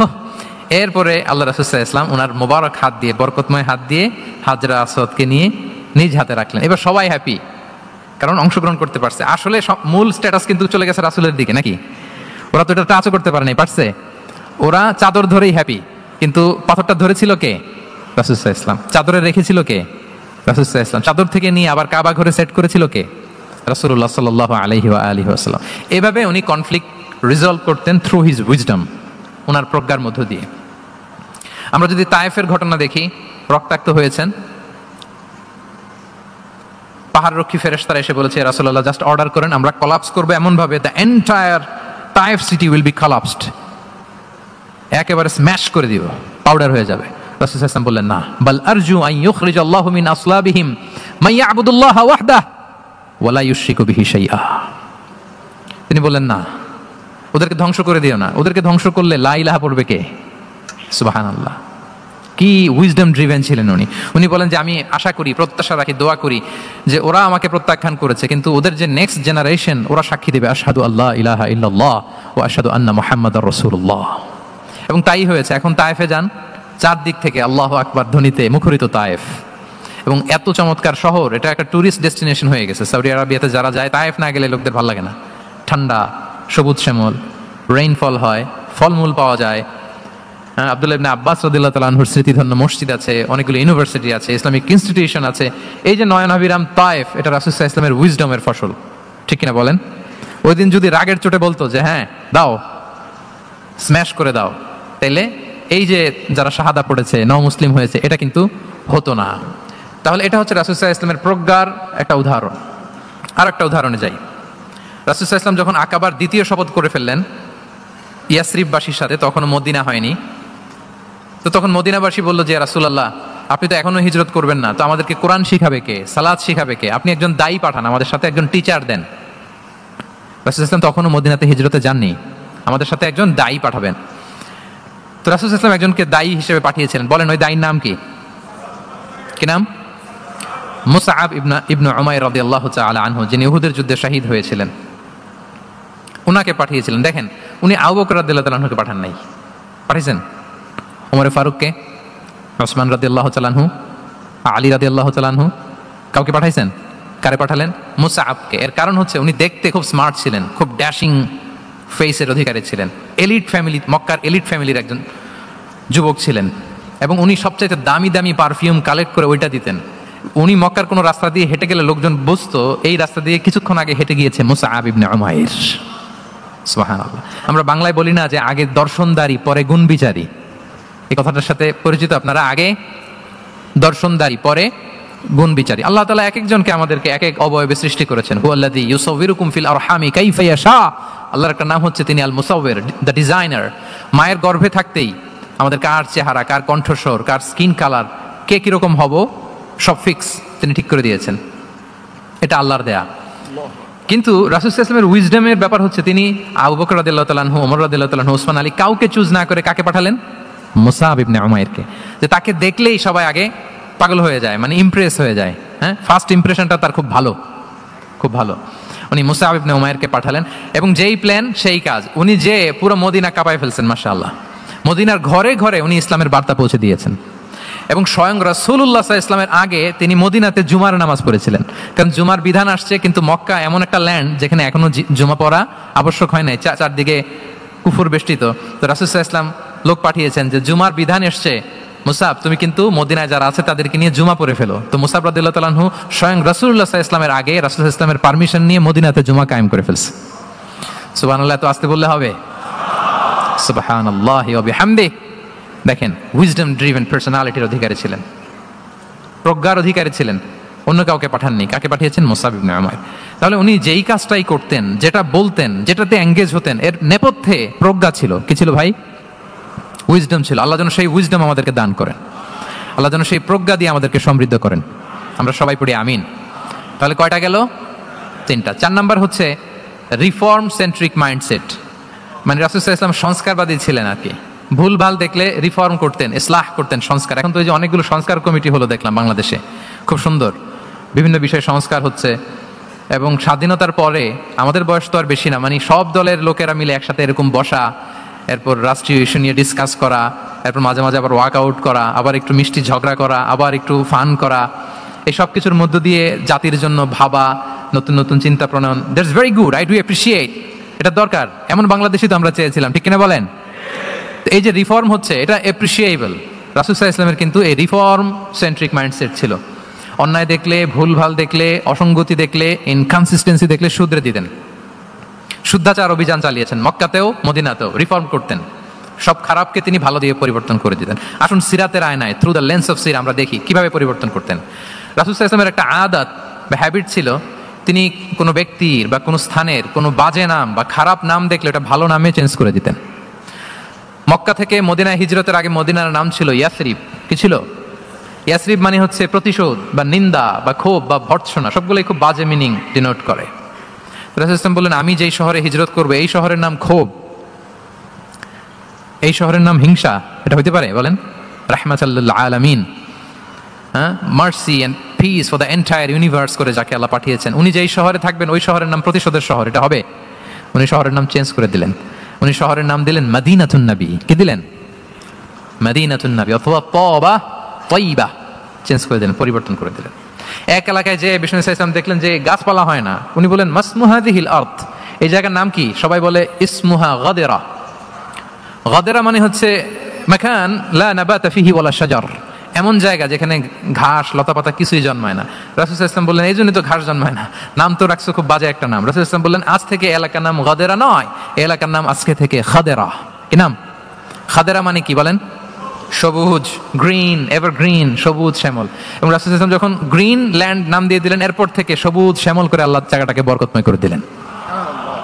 Changing names. এক সুন্দরী নারীকে বললেন মাসমুকি, কি নাম? বলে আসিয়া। আসিয়া মানে অবাধ্য। রাসূল সাল্লাল্লাহু আলাইহি ওয়াসাল্লাম বললেন, তুমি এত সুন্দরী, you are a beautiful lady, আর কি বাজে একটা নাম রেখেছো আসিয়া, তুমি আসিয়া কেন হবে? আজকে থেকে তোমার নাম জামিলা, মানে তুমি সুন্দরী, রূপবতী। সুবহানাল্লাহ, সুন্দর একটা নাম দিয়ে দিলেন। এক সাহাবীর নাম ছিল হাজান। হাজান মানে রাফ এন্ড টাফ, রুক্ষ। রাসূল সাল্লাল্লাহু আলাইহি ওয়াসাল্লাম বললেন, না হাজান না, তোমার নাম আজকে থেকে সাহাল। কি নাম? সাহাল। সাহাল মানে সহজ। উনি বলেন, যেদিন থেকে সাহাল রাখছি এর আগ পর্যন্ত নাকি ওনার অসুস্থতা, রোগ বালাই একটার পর একটা লেগেই থাকতো। যেদিন থেকে সাহাল, ওই দিন থেকে উনি বলেন যে আল্লাহ তাআলা নবীর এই নাম চেঞ্জ করে দেওয়ার বারাকায় আমার পুরো জীবনের সব কাজকে আল্লাহ তাআলা সহজ করে দিয়েছেন। তাহলে রিফর্ম সেন্ট্রিক মাইন্ডসেট, আমরাও খারাপ কিছু দেখলে ভালো দিয়ে পরিবর্তন করব। কি বলেন? ইনশাআল্লাহ বলেন সবাই। আচ্ছা, এটা তো নাম চেঞ্জ করে দেয়া। এবার সোশ্যাল রিফর্ম তিনি কি কি করেছেন আমরা একটু দেখি। তিনি যখন যুবক, মক্কায় এক ইয়ামানি লোক ব্যবসা করতে এসে তার প্রোডাক্ট বিক্রি করার পরে, আস ইবনে ওয়াইল নামে এক লোকের কাছে বিক্রি করার পরে যখন দাম চাইতে গেল, আস বলে, আর বেটা আমরা মক্কার সন্তান, আমরা দাম দিব না। তো সে ভাবলো হয়তো আমার সাথে ঠাট্টা করেছে, হজের মৌসুম যাক, বেচাকেনা শেষ করে যাওয়ার পথে দামটা নিয়ে যাব। সে ফেরার দিন আবার গেল যে আমার তো জিনিসের দামটা আপনি দিলেন না। সে বলে, আমরা এই ভূখণ্ডের মালিক, আমরা দাম দেই না, এটা তো বড় জুলুম। সে কান্নাকাটি শুরু করলো। তার এই কান্নাকাটি দেখে আল্লাহ রাসূল সাল্লাল্লাহু আলাইহি ওয়াসাল্লাম, ওনার চাচা জুবাইর ইবনে আব্দুল মুত্তালিব সহ ইয়াং স্টার যারা আছে, দ্য ইয়ুথ অফ মক্কা, তাদের সবাইকে নিয়ে একটা সোসাইটি করলেন। এই যে আমরা হালাফুল ফুদুলের নাম শুনি না, যেটা বাংলায় আমরা কি বলি? হিলফুল ফুজুল। এই নামে তো অনেক সংগঠন আছে বাংলাদেশে। কি বলেন? যুবকরা কোনো সংগঠন করলে কমনলি এই নামটা পছন্দ করে, হিলফুল ফুজুল। আসলে এটার মূল নাম ছিল হালাফুল মুত্তাইয়িবিন। তিব মানে হচ্ছে রং। রাসূল সাল্লাল্লাহু আলাইহি ওয়াসাল্লাম সবাই মিলে তখন জাহিলি যুগে একটা কালচার ছিল, বালতি ভর্তি রঙের ভেতরে হাত ঢুকিয়ে দিত, দিয়ে এই রং সমেত হাতটা তারা পাথরের মধ্যে লাগাতো, সবার হাত ওইখানে দিত, মানে আমরা হাতে হাত রেখে কমিটেড, আমরা ঐক্যবদ্ধ হলাম। সেখান থেকে হয়েছে হালাফুল মুত্তাইবিন থেকে হালাফুল ফুদুল। ওনারা বলল যে না, আমরা সবাই থাকবো মা আল মাজলুমি দিদ্দা যালিম, আমরা মজলুমের পক্ষে থাকবো, জালিমের বিপক্ষে থাকবো। এবং যেই প্রতিজ্ঞা ওই কাজ, সবাই মিলে আস ইবনে ওয়াইলকে ধরলো, তার কাছ থেকে টাকা আদায় করে ওই ইয়ামানি ব্যবসায়ীর কাছে পৌঁছে দিয়ে তিনি মাজলুমকে সহায়তা করেছেন। সুবহানাল্লাহ। এবং এই টেন্ডেন্সি, এই জুলুম, চাঁদাবাজি যেগুলো ছিল মক্কার জমিনে, রাসূল সাল্লাল্লাহু আলাইহি ওয়াসাল্লাম এই সোশ্যাল রিফর্মের মাধ্যমে এটাকে সংস্কার করেছেন। তাহলে এই যে রিফর্ম সেন্ট্রিক আমাদের হইতে হবে। আমাদের সমাজেও এখন চাঁদাবাজি আছে না নাই বলেন? খুন খারাপি আছে না নাই? সামাজিক অনাচার? তাহলে ঐক্যবদ্ধ হইতে হবে আমাদেরকে রিফর্মের জন্য। যুবক যারা আমরা আছি, যাদেরকে আল্লাহ আমাদের বলার সুযোগ দিয়েছে, লেখার সুযোগ দিয়েছে, ফিল্ডে কাজের সুযোগ দিয়েছে, আমরা সবসময় মাজলুমের পক্ষে থাকবো, আমরা সবসময় জালেমের বিপক্ষে থাকবো। আমাদের নীরবতা আর আমাদের নিশ্চুপ থাকাই জালিমদেরকে আরো বড় বড় জালিম বানিয়েছে। এজন্য নাহনু মাআল মাজলুম দিদ্দা যালিম, এটা হচ্ছে আমাদের স্লোগান। আমরা কাদের সাথে? মজলুমের সাথে। আওয়াজ করে বলেন, কার সাথে? ইত্তাকু দাওয়াতাল মাজলুম। রাসূল সাল্লাল্লাহু আলাইহি ওয়াসাল্লাম বলেন, তোমরা মাজলুমের কান্নাকে ভয় করো, কেননা মাজলুমের কান্না আর আল্লাহর মাঝে কোনো ফারাক থাকে না, কোনো পর্দা থাকে না, বদদোয়া করলেই কবুল হয়ে যায়। তাহলে এভাবে রাসূলুল্লাহ সাল্লাল্লাহু আলাইহি ওয়া আলিহি ওয়াসাল্লাম তিনি সোশ্যাল রিফর্ম করেছেন। আমরা যদি ওনার পলিটিক্যাল রিফর্মের দিকে তাকাই, তাহলে দেখব যে আমরা যদি কনস্টিটিউশন অফ মদিনার কথা বলি, মদিনার কনস্টিটিউশন, এটা কিন্তু রাসূল সাল্লাল্লাহু আলাইহি ওয়াসাল্লাম করেছেন। মদিনা চার্টার, এত চমৎকার চার্টার পৃথিবী আর দেখেনি। ওইটা থেকেই এখন সব গোটা বিশ্বের সংবিধান। এই যে আমাদের সংবিধান সংস্কার কমিশন আছে না একটা, নিশ্চয়ই তারা ওইটা থেকে অনেক বেনিফিটেড হতে পারবেন। আমাদের যে মদিনা চার্টার, রাসূল সাল্লাল্লাহু আলাইহি ওয়াসাল্লাম নিজে করা, এবং এটা একটা ইনক্লুসিভ চার্টার ছিল। মুসলিম, পেগানস, জুইশ, সব ধর্মের মানুষকে নিয়ে তিনি মদিনাতে ওয়ান উম্মাহ ঘোষণা দিয়েছিলেন। ওয়ান উম্মাহ, উই আর ওয়ান উম্মাহ। হোক তুমি পেগান মুশরিক, হোক তুমি জুইশ মানে ইহুদি, হোক তুমি মুসলিম, তুমি যেই ধর্মের হও না কেন, মদিনাকে রক্ষা করতে যে আমরা সবাই মিলে উম্মাহ ওয়াহিদা, আমরা সবাই মিলে কি উম্মাহ ওয়াহিদা। পৃথিবীর অনেক দেশ এই আইডিওলজিকে ধারণ করে হু হু করে এগিয়ে গিয়েছে। মালয়েশিয়াতে 3টা রেস, আমি তো প্রায় এক যুগ ওখানে, আমার 2টা ডিগ্রি ওখান থেকে, মাস্টার্স পিএইচডি। আমি কাছ থেকে তাদেরকে দেখার সুযোগ পেয়েছি। ওখানে মালয়রা আছে, তামিলরা আছে, চাইনিজরা আছে, 3 জাতি মিলে ওদের স্লোগান হচ্ছে সাতু মালয়েশিয়া। মালয় ভাষায় সাতু মানে হচ্ছে ওয়ান, মালয় ভাষায় সাতু মানে কি ওয়ান। সাতু মালয়েশিয়া মানে আমরা হতে পারি চাইনিজ, হতে পারি তামিল, কিংবা হতে পারি মালয় ভূমিপুত্রা, কিন্তু সবাই মিলে দেশের স্বার্থে আমরা সবাই কি এক। এটাই লাগবে আমাদের নতুন বাংলাদেশে। জুলাই আপরাইজিং এর পরে আমাদের এই ঐক্যবদ্ধ থাকার বাংলাদেশ আমরা চাই কি চাই না বলেন? সাম্রাজ্যবাদকে রুখে দিতে, যে কোনো ষড়যন্ত্রকে রুখে দিতে ঐক্যবদ্ধ থাকার কোনো বিকল্প নাই, ঠিক কিনা বলেন? ঐক্যবদ্ধ থাকতে হবে আমাদেরকে, যেটা রাসূলুল্লাহ সাল্লাল্লাহু আলাইহি ওয়া আলিহি ওয়াসাল্লাম মদিনা চার্টারে আমাদেরকে শিখিয়েছেন যে আমরা ওয়ান উম্মাহ। তাহলে খারাপ নাম দেখলে চেঞ্জ করতেন, সমাজে খারাপ কিছু দেখলে সংঘবদ্ধ হয়ে তার বিরুদ্ধে দাঁড়াতেন। পলিটিক্যাল রিফর্ম করেছেন ওয়ান উম্মাহ গঠনের মধ্য দিয়ে। ফিনান্সিয়াল রিফর্ম যদি বলি, শুধু financial reforms by prophet Muhammad peace be upon him, এটা নিয়ে লম্বা কথা বলা যেতে পারে। শুধু একটা উদাহরণ দিয়ে শেষ করি। বিদায় হজের ভাষণে উনি সুদকে চিরতরে কবরস্থ করেছেন, সুদকে চিরতরে কবরস্থ করেছেন, এবং এটা অন্যের জন্য না, নিজের ঘর দিয়ে শুরু করেছেন। উনি বলেছেন যে এই হানাহানি, রক্তপাত এটা বন্ধ, আমার গোত্রের একটা এরকম রক্তের দাবি আছে, এটা আমি শেষ ঘোষণা করলাম। এরপর বললেন যে সুদ কবর দিলাম, অন্য জায়গা থেকে না, আমার পরিবার থেকে। রাসূল সাল্লাল্লাহু আলাইহি ওয়াসাল্লামের চাচা স্বয়ং আব্বাস রাদিয়াল্লাহু তাআলা আনহুর অনেক সুদের ট্রানজাকশন ছিল, ইন্টারেস্ট, সুদের ব্যবসা ছিল। রাসূল সাল্লাল্লাহু আলাইহি ওয়াসাল্লাম বলেন আজকে থেকে এই সুদ আমি চিরতরে মাটির নিচে কবর দিয়ে দিলাম। আল্লাহু আকবার। দেখেন সোশ্যাল রিফর্ম। তাহলে পরিবর্তন করতে হলে আগে নিজের ঘর থেকে, আগে কোত্থেকে? নাকি ওই ফ্যামিলি থেকে? হ্যাঁ, আমাদের মধ্যে যেটা হয়, আমরা ওয়াজ নসিহত বা ভালো কথা শুনলেই এটাকে ধরে নিই যে এটা ওর জন্য, ওর জন্য, মানে প্রত্যেকটা ওয়াজই যে আমার জন্য হইতে পারে, প্রত্যেকটা নসিহাতের যে প্রাইম অডিয়েন্স আমি হইতে পারি, এইটা আমাদের মাথায় কেন যেন আসে না। আমরা কোনো ভালো নসিহত শুনলে আমরা ভাবি এটা আসলে সমাজে দরকার, ওর দরকার, আমার ভাইয়ের দরকার, কিন্তু এটা যে আমার দরকার, প্রতিটা নসিহাতের প্রথম অডিয়েন্স হওয়া দরকার কে? আমি নিজে। তাহলে পরিবর্তন শুরু করতে হবে নিজ থেকে। ওর এই সমস্যা, ওর এই সমস্যা, ওর এটা, আরে মিয়া তোমার কি সমস্যা ওইটা বলো। শুধু ওর ওর না দেখে নিজেরটাও দেখতে হবে। দেখেন অন্যের দিকে 1 আঙ্গুল দেখালে নিজের দিকে কয় আঙ্গুল যায় বলেন তো? এই যে নিজের দিকে কিন্তু 3টা। আমি যদি এরকম করি আমার দিকে আসে 3টা। এজন্য নিজ থেকে, নিজের ফ্যামিলি থেকে আমরা সংস্কার শুরু করব। কি বলেন? ওমর ফারুক রাদিয়াল্লাহু তাআলা আনহু যখন ফ্যামিলি মিটিং এ বসতেন, উনি ওনার সন্তানদেরকে বলতেন, শোনো তোমরা খলিফাতুল মুসলিমিন, আমিরুল মুমিনিনের সন্তান। তোমাদের কোনো বাজে কাজ যদি সমাজে আসে, তোমাদের কোনো অন্যায় যদি আমার কানে আসে, অন্যের জন্য যা শাস্তি তোমাদের জন্য হবে ডবল শাস্তি। ওমর ফারুক সন্তানদেরকে বলতেন, তোমরা যদি কোনো ভুল করো, একটা যদি হদ কায়েম করা লাগে এমন অন্যায় যদি করো, একটা হচ্ছে আল্লাহর দেয়া হদ, আর একটা হবে আমি উমরের দেয়া হদ। আমার মতো খলিফাতুল মুসলিমিনের সন্তান হয়ে পাপ তুমি কেন করলে? দেখেন অন্যের বাচ্চা কি করছে, অন্যের, আমাদের তো ওই মেয়েটার সমস্যা, ওনার ছেলের সমস্যা, এগুলো আমার ছেলের যে কি অবস্থা, আমার পরিবারের যে কি হালাত, আমার স্ত্রীর যে কি দশা, ওইটা নিয়ে আমরা ভ্রুক্ষেপ করি না বা চিন্তা করি না। তাহলে সম্মানিত সুধী মণ্ডলী, আমরা পরিবর্তন শুরু করবো কোত্থেকে? অন্যের বাড়িঘর থেকে নাকি? হ্যাঁ, কোত্থেকে? নিজ থেকে। আল্লাহ তাআলা আমাদেরকে তৌফিক দান করুক। তাহলে কয়টা গেল? 4টা। এখন আপনারা তো ক্লান্ত হয়ে গেছেন মনে হচ্ছে, সময় অনেক হয়ে গেছে। আরো কয়েকটা পয়েন্ট বলা যাবে নাকি? হ্যাঁ, মোট কয়টা ছিল পয়েন্ট? সবগুলো শুনবেন? আচ্ছা, 5 নম্বরে হচ্ছে ওপেন মাইন্ডেড। আমার প্রিয় নবী বলেন ওপেন মাইন্ডেড ছিলেন না ন্যারো মাইন্ডেড? সবাই বলবেন, গ্যালারির সবাই আওয়াজ করে, তিনি ওপেন মাইন্ডেড না ন্যারো মাইন্ডেড ছিলেন? রাসূলুল্লাহ সাল্লাল্লাহু আলাইহি ওয়াসাল্লাম ওপেন মাইন্ডেড ছিলেন। যে কেউ ওনাকে অ্যাপ্রোচ করতেন পারতেন easily, he was very approachable. ছোট বড় আবাল বৃদ্ধ বনিতা ওনার সাথে কথা বলতে স্বাচ্ছন্দ্য বোধ করতো, ভয় পেত না। এই জন্য সিরাতের পরতে পরতে দেখবেন এক শিশু এসে প্রশ্ন করে, নারী এসে প্রশ্ন করে, বৃদ্ধ এসে প্রশ্ন করে, বন্ধু এসে প্রশ্ন করে, শত্রু এসে কনভারসেশন করে, সবাই এসে ওনার সাথে কথা বলতে পারতো। সুবহানাল্লাহ। এবং এগুলো উনি অ্যাকোমোডেট করতে পারতেন। কি করতে পারতেন?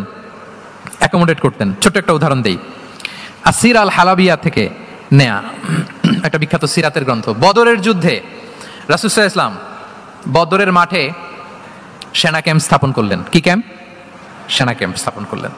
আল হুবাব ইবনুল মুনজির রাদিয়াল্লাহু তাআলা আনহু এক সাহাবী, উনি বললেন, ইয়া রাসূলুল্লাহ, এই যে সেনা শিবির যে এখানে স্থাপন করলেন, এটা কি আপনার নিজের ইচ্ছায় না আল্লাহর আদেশে? দেখেন, সেনাপতিরে কোনো সাধারণ সৈনিক এই প্রশ্ন করতে পারে? করলে চাকরি থাকবে?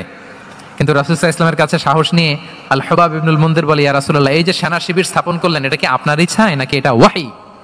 রাসূল সাল্লাল্লাহু আলাইহি ওয়াসাল্লাম বললেন, না, এটা ওয়াহী না, এটা ওয়াহী না, বাল হুয়া রাই ওয়াল হারবু ওয়াল মাকিদা, না, এটা যুদ্ধের কৌশল হিসেবে আমি করেছি। আল হুবাব ইবনুল মুনজির বললেন, ইয়া রাসূলুল্লাহ, তাহলে সঠিক জায়গায় সেনা ক্যাম্প স্থাপন হয় নাই। রাসূলের দিকে তাকিয়ে বলতেছেন যে আপনি যেখানে করছেন ওখানে ঠিক হয় না ইয়া রাসূলুল্লাহ, আপনি অভয় দিলে আমি বলতে পারি কোথায় ঠিক হবে। রাসূল সাল্লাল্লাহু আলাইহি ওয়াসাল্লাম বললেন, তাই? আমি যেটা করছি এটা ঠিক হয় নাই, তাহলে কোনটা ঠিক বলো? উনি বললেন, ওই যে বদরে একটা কুয়া আছে যেখানে পানির ব্যবস্থা আছে, ওইটার সামনে ব্যারিকেড দিয়ে আমাদের শিবির করতে হবে, তাহলে আমরা বদরের কুয়া থেকে পানি খাইতে পারবো, সারাদিন পানি খাবো, আর কাফিররা যুদ্ধে তো মারা যাবে, পানির অভাবে মারা যাবে। সুবহানাল্লাহ পড়বেন না? রাসূল সাল্লাল্লাহু আলাইহি ওয়াসাল্লাম বললেন, আরে তাই তো, তুমি তো ঠিকই বলেছো, এভাবে তো আমি ভেবে দেখিনি। আবার তিনি অ্যানাউন্স করে দিলেন যে সেনা শিবির এখানে যেই তাঁবু টাঙানো হয়েছে এখান থেকে মুভ করে আল হুবাব যেখানে ইন্ডিকেট করেছে ঠিক ওই জায়গায় যে শিবির স্থাপন করো। তাহলে আওয়াজ করে বলুন, ওপেন মাইন্ডেড না ন্যারো মাইন্ডেড? আমরা অনেক সময় আমাদের অধীনস্থদের কথা শুনতে চাই না। অনেক সময় অধীনস্থদের মাথা থেকেও দারুণ দারুণ দুর্দান্ত আইডিয়া চলে আসতে পারে। ইগনোর করবেন না সব সময়, আপনি দেখবেন যে তার কাছ থেকে ভালো আইডিয়া এসছে কিনা। তাহলে রাসূল সাল্লাল্লাহু আলাইহি ওয়াসাল্লাম এটাকে ইগনোর না করে অ্যাকোমোডেট করলেন। সুবহানাল্লাহ। খন্দক যুদ্ধের কথা যদি দেখি, পরীক্ষা খননের অ্যাডভাইস কে দিয়েছিল? মক্কার কোন লোক? মদিনার? কে দিয়েছিল? সালমান আল ফারিসি। বাড়ি কোথায়? ইরান, পারস্য। হি ওয়াজ পার্সিয়ান বেসিকলি। তাহলে দেখেন, সেই পারস্য থেকে এসে বললেন যে এখানে পরীক্ষা খনন করলে ভালো হয়। 5.5 কিলোমিটার পরীক্ষা খনন করে ফেললেন। 4.5 মিটার প্রশস্ত, 3.5 মিটার হচ্ছে এটার ডেপথ। পুরো মদিনার সবাই মিলে এটা করে ফেললেন। তার মানে আমি সব বুঝি, আমি সব জানি, এই মেন্টালিটি থেকে আমাদের বেড়ে আসতে হবে। এটা হচ্ছে একটা ন্যারো মাইন্ডেড পার্সোনালিটির অধিকারী, যে আমি যেটা বলছি ওইটা, এটার পরে কোনো কথা নেই, এটা ভুল। বরং আমার টিমের মধ্যে থেকে যদি কোনো ভালো অপিনিয়ন আসে সেটা আমি রিভাইজ করব। কি বলেন, পারা যাবে না? তাহলে ওপেন মাইন্ডেড পার্সোনালিটি ছিলেন রাসূলুল্লাহ সাল্লাল্লাহু আলাইহি ওয়াসাল্লাম। 6 নম্বরে চলে যাই। 6 নম্বর মাইন্ডসেট হচ্ছে এন্টারপ্রেনাল মাইন্ডসেট।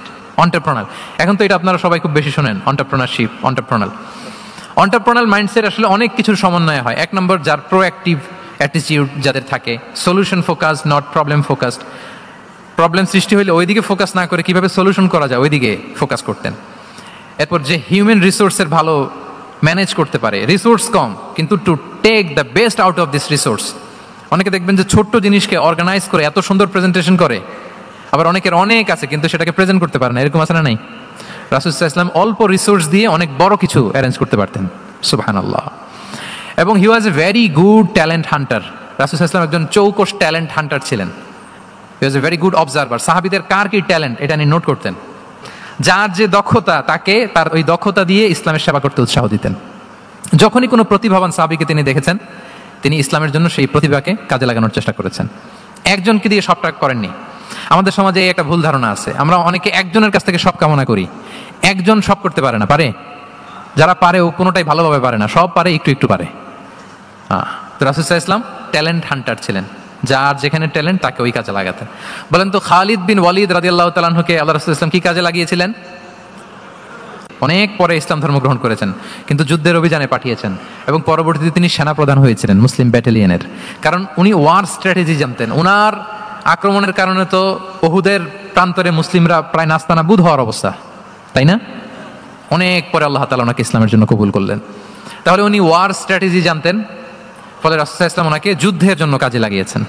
তাহলে সবাইকে একটা দিলে হবে না, প্যারাসিটামল 3 বেলা সবার জন্য হবে নাকি? যার যে রোগ সে অনুযায়ী প্রেসক্রিপশন। হ্যাঁ, খালিদ বিন ওয়ালিদ রাদিয়াল্লাহু তাআলা আনহু তিনি সমরবিদ ছিলেন, রণকৌশলী। ওনাকে বানিয়েছেন সেনাপ্রধান। আওয়াজ করে বলুন, কি প্রধান? উনি সেনাপ্রধান হয়েছিলেন। আচ্ছা, আপনারা হাসান বিন সাবিত রাদিয়াল্লাহু তাআলা আনহু নাম শুনেছেন নিশ্চয়ই। ওনাকেও তো যুদ্ধের ময়দানে পাঠিয়েছেন না? ওনারা পাঠিয়েছেন। ওনারা দিয়ে কি করছেন বলেন? কবিতা লিখতেন। ওনার কাব্য প্রতিভা ছিল। উনি বেসিক্যালি যুদ্ধ করতে জানতেন না, এজন্য রাসূল সাল্লাল্লাহু আলাইহি ওয়াসাল্লাম যুদ্ধে ওনাকে পাঠাতেনও না। বিভিন্ন যুদ্ধে ওনাকে না পাঠিয়ে নারীদেরকে, মদিনার নারী শিশু ভালনারেবলস যারা আছে তাদেরকে দেখভাল করার জন্য মদিনায় উনি রেখে যেতেন, কারণ আল্লাহ তাআলা ওনাকে কাব্য প্রতিভা দিয়েছিলেন। ওনার এক এক কবিতা পড়লে গায়ের লোম খাড়া হয়ে যায়। You will have goosebumps, literally আপনার গায়ের পশম দাঁড়িয়ে যাবে। এবং উনি ওনার কবিতা দিয়ে মুসলিমদেরকে, সাহাবীদেরকে উজ্জীবিত করতেন। মসজিদে নববীতে আল্লাহ রাসূল সাল্লাল্লাহু আলাইহি ওয়াসাল্লাম ওনার মিম্বারের পাশে শুধু হাসান বিন সাবিত রাদিয়াল্লাহু তাআলা আনহুর জন্য আলাদা একটা মিম্বার বানিয়েছিলেন, যে হাসান তুমি ওখানে উঠে কবিতা লিখে আমার সাহাবাদেরকে উজ্জীবিত করবে জিহাদের জন্য। আল্লাহু আকবার। তাহলে একজনকে সেনাপ্রধান, আরেকজনকে জাতীয় কবি, আরেকজনকে হাসান বিন সাবিত রাদিয়াল্লাহু তাআলা আনহুকে কি বানালেন? জাতীয় কবি বানালেন। আচ্ছা, হুযাইফা ইবনুল ইয়ামান রাদিয়াল্লাহু তাআলা আনহু, ওনার ছিল ডিটেকটিভ মাইন্ড, এজন্য ওনাকে রাসূল সাল্লাল্লাহু আলাইহি ওয়াসাল্লাম মদিনার গোয়েন্দা বিভাগের প্রধান বানিয়েছেন, হেড অফ ডিটেকটিভ ডিভিশন। হুযাইফা ইবনুল ইয়ামান ছিলেন মদিনার কি? হেড অফ ইন্টেলিজেন্স, গোয়েন্দা বিভাগের প্রধান। মুআয ইবনে জাবাল রাদিয়াল্লাহু তাআলা আনহু প্রশাসনিক কাজ খুব ভালো বুঝতেন। মদিনার সবচাইতে বড় সিনিয়র আমলা ছিলেন মদিনা রাষ্ট্রের সবচাইতে সিনিয়র আমলা মুআয ইবনে জাবাল রাদিয়াল্লাহু তাআলা আনহুকে রাসূল সাল্লাল্লাহু আলাইহি ওয়াসাল্লাম কবিতা লেখার দায়িত্বও দেন নাই, গোয়েন্দাগিরি করতে দেন নাই, ওনাকে ইয়ামানের গভর্নর করে পাঠিয়েছেন। সুবহানাল্লাহি ওয়া বিহামদিহি। তাহলে যার যে যোগ্যতা তাকে সেই জায়গায় কাজে লাগানো, এটাকে বলে এন্টারপ্রেনাল মাইন্ডসেট। এটা কি বলে? এন্টারপ্রেনাল মাইন্ডসেট। আল্লাহ হাবিব সাল্লাল্লাহু আলাইহি ওয়াসাল্লামের এই মাইন্ডসেট ছিল। 7 নম্বরে হচ্ছে কনসিডারেট। 7 নম্বরে কি? কনসিডারেট। আমি খুব দ্রুত শেষ করে যাবো ইনশাআল্লাহ। আপনারা বোরিং হচ্ছেন না তো? ক্লান্ত হচ্ছেন কারা কারা দেখি হাত তোলেন। আচ্ছা, তাহলে একটা তাকবীর পড়ুন আওয়াজ করে, আল্লাহু আকবার। আর জোরে পড়ুন, আল্লাহু আকবার, আল্লাহু আকবার। মাশাআল্লাহ, এই তো ক্লান্তি টান্তি চলে গেছে না? এবার ঘুমটুম ঝিমুনি যেটা আসছে চলে গেছে, আলহামদুলিল্লাহ। 7 নম্বর মাইন্ডসেট হচ্ছে কনসিডারেট মাইন্ডসেট। কনসিডারেট মানে হচ্ছে সুবিবেচক, যার বিবেচনা আছে, অথবা যে অন্যের প্রতি সহানুভূতিশীল, উচ্চ বিবেকবোধ সম্পন্ন ব্যক্তিত্ব। রাসূল সাল্লাল্লাহু আলাইহি ওয়াসাল্লাম he was the man of 6 senses. ওনার 6টা সেন্স কাজ করতে একসাথে। কয়টা? আমাদের করে কয়টা? 5টা তো আল্লাহ দিছে, অনেকের 3টাও কাজ করে না। কোন দিক দিয়ে কি হচ্ছে দিন দুনিয়ায় নাই, সে একেবারে অন্য জগতের মানুষ। কি হচ্ছে চোখ কান খোলা নাই, কিছু জানা নাই। কিন্তু রাসূল সাল্লাল্লাহু আলাইহি ওয়াসাল্লাম he was man of 6 senses. চারদিকে কোথায় কি হচ্ছে, কার একটু অসুবিধা হয়ে যাচ্ছে, কার একটু সমস্যা, খুব অন্যের ব্যথায় ব্যথিত ছিলেন, অন্যের দুঃখে দুঃখী ছিলেন, অন্যের প্রতি সহানুভূতি ছিলেন। ম্যান অফ 6 সেন্সেস ছিলেন তিনি। সিরাত থেকে দু একটা উদাহরণ দেখেন। একবার রাতের নামাজ, সম্ভবত এশার নামাজ, খুব ছোট্ট করে শেষ করে দিলেন। তো সাহাবারা জিজ্ঞেস করলেন, ইয়া রাসূলুল্লাহ, নামাজ তো এত তাড়াহুড়ো করতে আপনাকে কখনো দেখিনি। তিনি বললেন, আমি নামাজের মাঝখানে এক ছোট্ট বাচ্চার কান্না শুনেছি। আনাস রাদিয়াল্লাহু বর্ণনা করেন যে কানা রাসূলুল্লাহ সাল্লাল্লাহু আলাইহি ওয়াসাল্লাম ইয়াসমাউ বুকা আস-সাবিয়্যি মা উম্মি। আমি যখন নামাজে ইমামতি করছি, পেছনে মহিলাদের কাতারের ওখান থেকে একটা ছোট্ট শিশুর কান্নার আওয়াজ আমার কানে আসলো। দেখেন কি সেন্স। তো আমার মনে হচ্ছিল বাচ্চার কান্নায় পেছনের কাতারে মায়ের বড্ড কষ্ট হচ্ছে, যে মাটা বাচ্চাটাকে নিয়ে এসছে উইমেন প্রেয়ার হলে, তাকে বাচ্চাটাকে ম্যানেজ করতে বা সামলাতে মায়ের বড্ড কষ্ট হয়ে যাচ্ছে আমার মনে হচ্ছে। এজন্য আমি নামাজটা একটু শর্টকাটে শেষ করে দিয়েছি। Could you imagine that? কি নবী আমরা পেয়েছি, কিরকম কনসিডারেট ছিলেন, কতটা সুবিবেচক ছিলেন, অন্যের প্রতি কতটা সহানুভূতিশীল ছিলেন তিনি, অন্যের যাতে কোনো সমস্যা না হয় এটা খেয়াল করতেন। মুআয ইবনে জাবাল রাদিয়াল্লাহু তাআলা আনহুকে মদিনার পাশেই এক মসজিদের ইমাম করে পাঠালেন। উনি ইমামতির দায়িত্ব পেয়ে একবার মাগরিবের নামাজে সূরা বাকারা তেলাওয়াত শুরু করলেন। কোরআনের সবচাইতে ছোট সূরা, তাই না?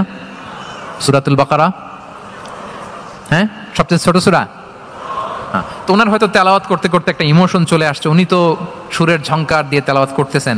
এখন পিছনে যারা মুসল্লি ছিল এরা ছিল সব কৃষিজীবী সাহাবী। এরা কি ছিল? সারাদিন ওট দিয়ে খেজুর গাছে পানি দিয়ে যান যায় কোনো রকম ফরজ পেরে যায় ঘুমাইতে হবে। এই সাহাবীরা যখন পিছনে দাঁড়াইছে আর উনি ধরছে কোন সূরা? আওয়াজ করে বলুন না একটু, সূরাতুল বাকারা। এখন ওনারা তো আর থাকতে পারে না, ওনার সাথে থাকতে না পারে এক সাহাবী নামাজ রেখে দিয়ে ডাইরেক্ট রাসূল সাল্লাল্লাহু আলাইহি ওয়াসাল্লামের কাছে, কারণ বড় হুজুর তো আছে মদিনায়, যে বিচার দিছে ইয়া রাসূলুল্লাহ, দেখেন এমন একজনকে ইমাম করে অ্যাসাইন করেছেন, উনি মাগরিবের সালাতে সূরা বাকারা পড়ে, আর আমরা হচ্ছি কৃষিজীবী শ্রমজীবী সাহাবী, আমাদের তো এত বড় কেরাতের সাথে জয়েন করা সম্ভব না। রাসূল সাল্লাল্লাহু আলাইহি ওয়াসাল্লাম রেগে গেলেন, চেহারাটা আগুনের গোলার মতো লাল হয়ে গেল। মুআয ইবনে জাবাল রাদিয়াল্লাহু তাআলা আনহুকে ডেকে পাঠালেন, ডেকে বললেন, আফাত্তানুন আনতা ইয়া মুআয, আফাত্তান, তুমি কি ফিতনা সৃষ্টি করতেছো? ওখানে পাঠাইছি কমিউনিটির ইউনিটি ধরে রাখার জন্য, তুমি ওখানে যে ফিতনা সৃষ্টি করতেছো। তুমি কি সাব্বিহ ইসমা রাব্বিকাল আ'লা এই সূরা তোমার মুখস্থ নাই? ওয়াদ-দুহা ওয়াল লাইলি ইযা সাজা এটা পারো না? ওয়াশ-শামসি ওয়া দুহাহা এটা মুখস্থ নাই? তো তুমি কেন এই সূরাগুলো দিয়ে নামাজ পড়াও না? কেন পড়াও না? এরপর তিনি বললেন, যখন ইমামতির সুযোগ পাবে, সুযোগ পেয়ে লম্বা কেরাত ধরো না, ছোট্ট কেরাত দিয়ে নামাজ শেষ করো, কেননা তোমার পেছনে বয়স্করা আছে, মুরব্বীরা আছে, অসুস্থরা আছে। যাল হাজা, তার একটা জরুরি কাজ পড়ছিল, যাচ্ছিল, হঠাৎ মাগরিবের আজান, ভাবলো রাস্তার পাশে যেহেতু আজান দিছে নামাজটা পড়ে নেই, নামাজে ঢুইকে দেখছে আপনি সূরা বাকারা ধরছেন, তো বেচারা কি কাজ করবে না কি করবে? আর তা তো নিয়ত ছিল ফরজ নামাজটা পড়ি যে বাস ধরবো, এখন আপনি ধরছেন কোন সূরা? বাকারা। দেখেন রাসূল সাল্লাল্লাহু আলাইহি ওয়াসাল্লাম বললেন, যখন ইমামতির চান্স পাবে ছোট সূরা পড়বে, আর যখন তুমি একা পড়বে ফালিউতাউবিল মাশা, যত লম্বা করতে মনে চায় করো, রুকু করো লম্বা, সেজদা করো লম্বা, কেরাত করো লম্বা। রাসূল সাল্লাল্লাহু আলাইহি ওয়াসাল্লাম তো রাতে আধা ঘন্টা 40 মিনিট প্রথম রাকাতে কেরাত পড়তেন, এরপরে আবার 40 মিনিট রুকুতে থাকতেন, রুকু থেকে দাঁড়ায় আবার 40 মিনিট, আবার সেজদায় যেয়ে 40 মিনিট, এরপরে সেজদা থেকে 2 সেজদার মাঝখানে আবার 40 মিনিট, 2 রাকাত দিয়ে এরকম রাতও শেষ করে দিয়েছেন। তো আপনার লম্বা যদি পড়তে মনে চায়, আপনি তো আপনার ব্যক্তিগত নফল সালাতে এভাবে লম্বা করবেন, কিন্তু আমাদের হয়ে গেছে উল্টা, একাকী নামাজ কোন রকম রুকু সেজদা এরকম হয়ে গেছে না অনেকটা। কিন্তু ইমামতির সুযোগ পেলে মাশাআল্লাহ, আল্লাহু আকবার, এইবার শুরু হয়েছে শাইখ সুদাইসির কণ্ঠে এই লম্বা করে। এখন পেছনে মুসল্লিদের কি দশা ওইটা আর আমরা খেয়াল করি না। আমাদেরকে অন্যের প্রতি সহানুভূতিশীল হতে শিখিয়েছে ইসলাম, কনসিডারেট হতে শিখিয়েছে, সুবিবেচক হতে শিখিয়েছে, যেটা রাসূল সাল্লাল্লাহু আলাইহি ওয়াসাল্লাম করেছেন। এবং রাসূল সাল্লাল্লাহু আলাইহি ওয়াসাল্লাম কোনো কাজে কাউকে পাঠালে ওনার বিখ্যাত সে বাণীটা বলে দিতেন যে ইয়াসসিরু ওয়ালা তুআসসিরু বাশশিরু ওয়ালা তুনাফিরু, সহজ করে উপস্থাপন করো, কঠিন করো না, সুসংবাদ দিও, মানুষকে দিন থেকে ভাগিও না। আমরা মানুষকে ভয় দেখাই, আমরা এত কঠিন করে ইসলামকে উপস্থাপন করি, মানুষ বলে আগে যেটা করতাম ওইটাই ভালো। তো আমরা যেন দিনকে কঠিন না করি, আমাদের কোনো অ্যাটিটিউডের কারণে যেন মানুষ ইসলাম থেকে ভেগে না যায়। আরেকটা উদাহরণ দেখুন, একবার মাগরিবের কিংবা এশার নামাজে রাসূল সাল্লাল্লাহু আলাইহি ওয়াসাল্লাম লম্বা সেজদা দিলেন, এত লম্বা সেজদা তিনি কখনো দেন না। নামাজ শেষে সাহাবারা জিজ্ঞেস করলেন, ইয়া রাসূলুল্লাহ, আপনি কি নামাজের মাঝখানে অসুস্থ হয়ে গেলেন নাকি, অথবা কোরআনের আয়াত নাজিল হলো নাকি, ওহী নাজিল হলো নাকি? রাসূল সাল্লাল্লাহু আলাইহি ওয়াসাল্লাম বললেন, কুল্লু যালিকা লাম ইয়াকুন ওয়ালাকিন নাবনি ইরতাহালানি ওয়া কারিহতু আন উআজ্জিলাহু হাত্তা ইয়াকদিয়া হাজাতাহ। বললেন না, অসুস্থ হই নাই, ওহীও নাজিল হয় নাই, আমি যখন সেজদায় গিয়েছি আমার 2 ছোট নাতি হাসান হোসেন আমার কাঁধের উপরে চেপে বসেছে, যতক্ষণ না ওরা খেলা শেষ না করে নিচে নেমেছে আমি সেজদায় লুটিয়েছিলাম, নেমেছে এরপরে মাথা উঠিয়েছি। আমার মাথা উঠানোর কারণে ওদের খেলার একটু ডিস্টার্ব হবে, এজন্য আমি আর সেজদা থেকে মাথা উঠাই নাই। সুবহানাল্লাহ পড়বেন না? দেখেন, নাতির খেলার যেন ডিস্টার্ব না হয়। পেছনের মহিলা সারির এক বোনের নামাজের সমস্যা হচ্ছে, এগুলো উনি খেয়াল করতেন, ছোট্ট ছোট্ট বিষয়গুলো উনি খেয়াল করতেন। এটাকে বলে কনসিডারেট মাইন্ডসেট। কি বলে? তাহলে আমরা অন্যের প্রতি যেন সহানুভূতিশীল হই, নাকি শুধু নিজেরটাই দেখবো? অন্যেরটা দেখার দরকার আছে না নাই বলেন? আচ্ছা, 8 নাম্বার হচ্ছে ট্রান্সপারেন্সি। খাবো না। ট্রান্সপারেন্সি মানে হচ্ছে স্বচ্ছতা। ওনার জীবনের চাইতে, ওনার বায়োগ্রাফির চাইতে স্বচ্ছ বায়োগ্রাফি আপনি পাবেন না। No public and private division.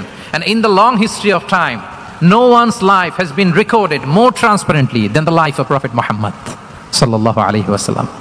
রাসূল সাল্লাল্লাহু আলাইহি ওয়াসাল্লামের চেয়ে বেশি পৃথিবীতে এমন সেকেন্ড কোন পারসন আপনি দেখাতে পারবেন না যার জীবনের সবকিছু রেকর্ডেড। সবকিছু রেকর্ডেড। এরকম আছে? ঘরে কি করেছেন, বাইরে কি করেছেন, স্ত্রীর সাথে কি করেছেন, বন্ধুর সাথে কি করেছেন, সাহাবাদের সাথে কি করেছেন, শত্রুর সাথে কি করেছেন, অল আর রেকর্ডেড, সব। অ্যান্ড ক্রিস্টাল ক্লিয়ার, একেবারে স্বচ্ছ পানির মতো, স্ফটিক কাচের মতো ক্লিয়ার, ট্রান্সপারেন্ট। ওনার সব কাজে উনি স্বচ্ছতা বজায় রাখতে চাইতেন। কতটা স্বচ্ছ ছিলেন একটা মজার ঘটনা শোনায় আপনাদেরকে, সহিহ বুখারীতে এসেছে। রমাদানের শেষ 10 দিন, দ্য লাস্ট 10 days অফ রমাদানে তিনি এতেকাফ করতেন।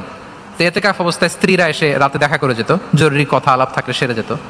একবার রাতে সফিয়া বিনতে হুয়াই ইবনে আখতাব রাদিয়াল্লাহু তাআলা আনহা আসলেন, ওনার স্ত্রী। কথা হলো এবার ওনাকে একটু এগিয়ে দিবেন, মসজিদ থেকে রাসূলুল্লাহ সাল্লাল্লাহু আলাইহি ওয়াসাল্লাম বারান্দার দিকে পাশ দিয়ে আসলেন এগিয়ে দেওয়ার জন্য। ইন দ্য মিন টাইম, ভাই ভিডিও করবেন না, mobile should be in pocket.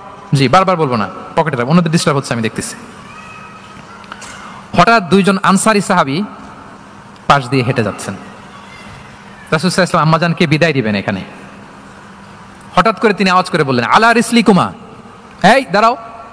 ওই সাহাবী দুইজন রাসূল সাল্লাল্লাহু আলাইহি ওয়াসাল্লামের সাথে কে ওটা টের পায় নাই, বুঝতে পারেনি। বোরকায় আবৃত কোন এক নারী দেখে রাসূল আর ওই নারীকে দেখে তারা আরো দ্রুত গতিতে হাঁটতে শুরু করে দিচ্ছে, আমরা চলে যাই এখান থেকে। দেখেন রাসূল সাল্লাল্লাহু আলাইহি ওয়াসাল্লাম নিজের অবস্থানকে ট্রান্সপারেন্ট করার জন্য বললেন, আলা রিসলিকুমা, দাঁড়াও। দাঁড়ালেন।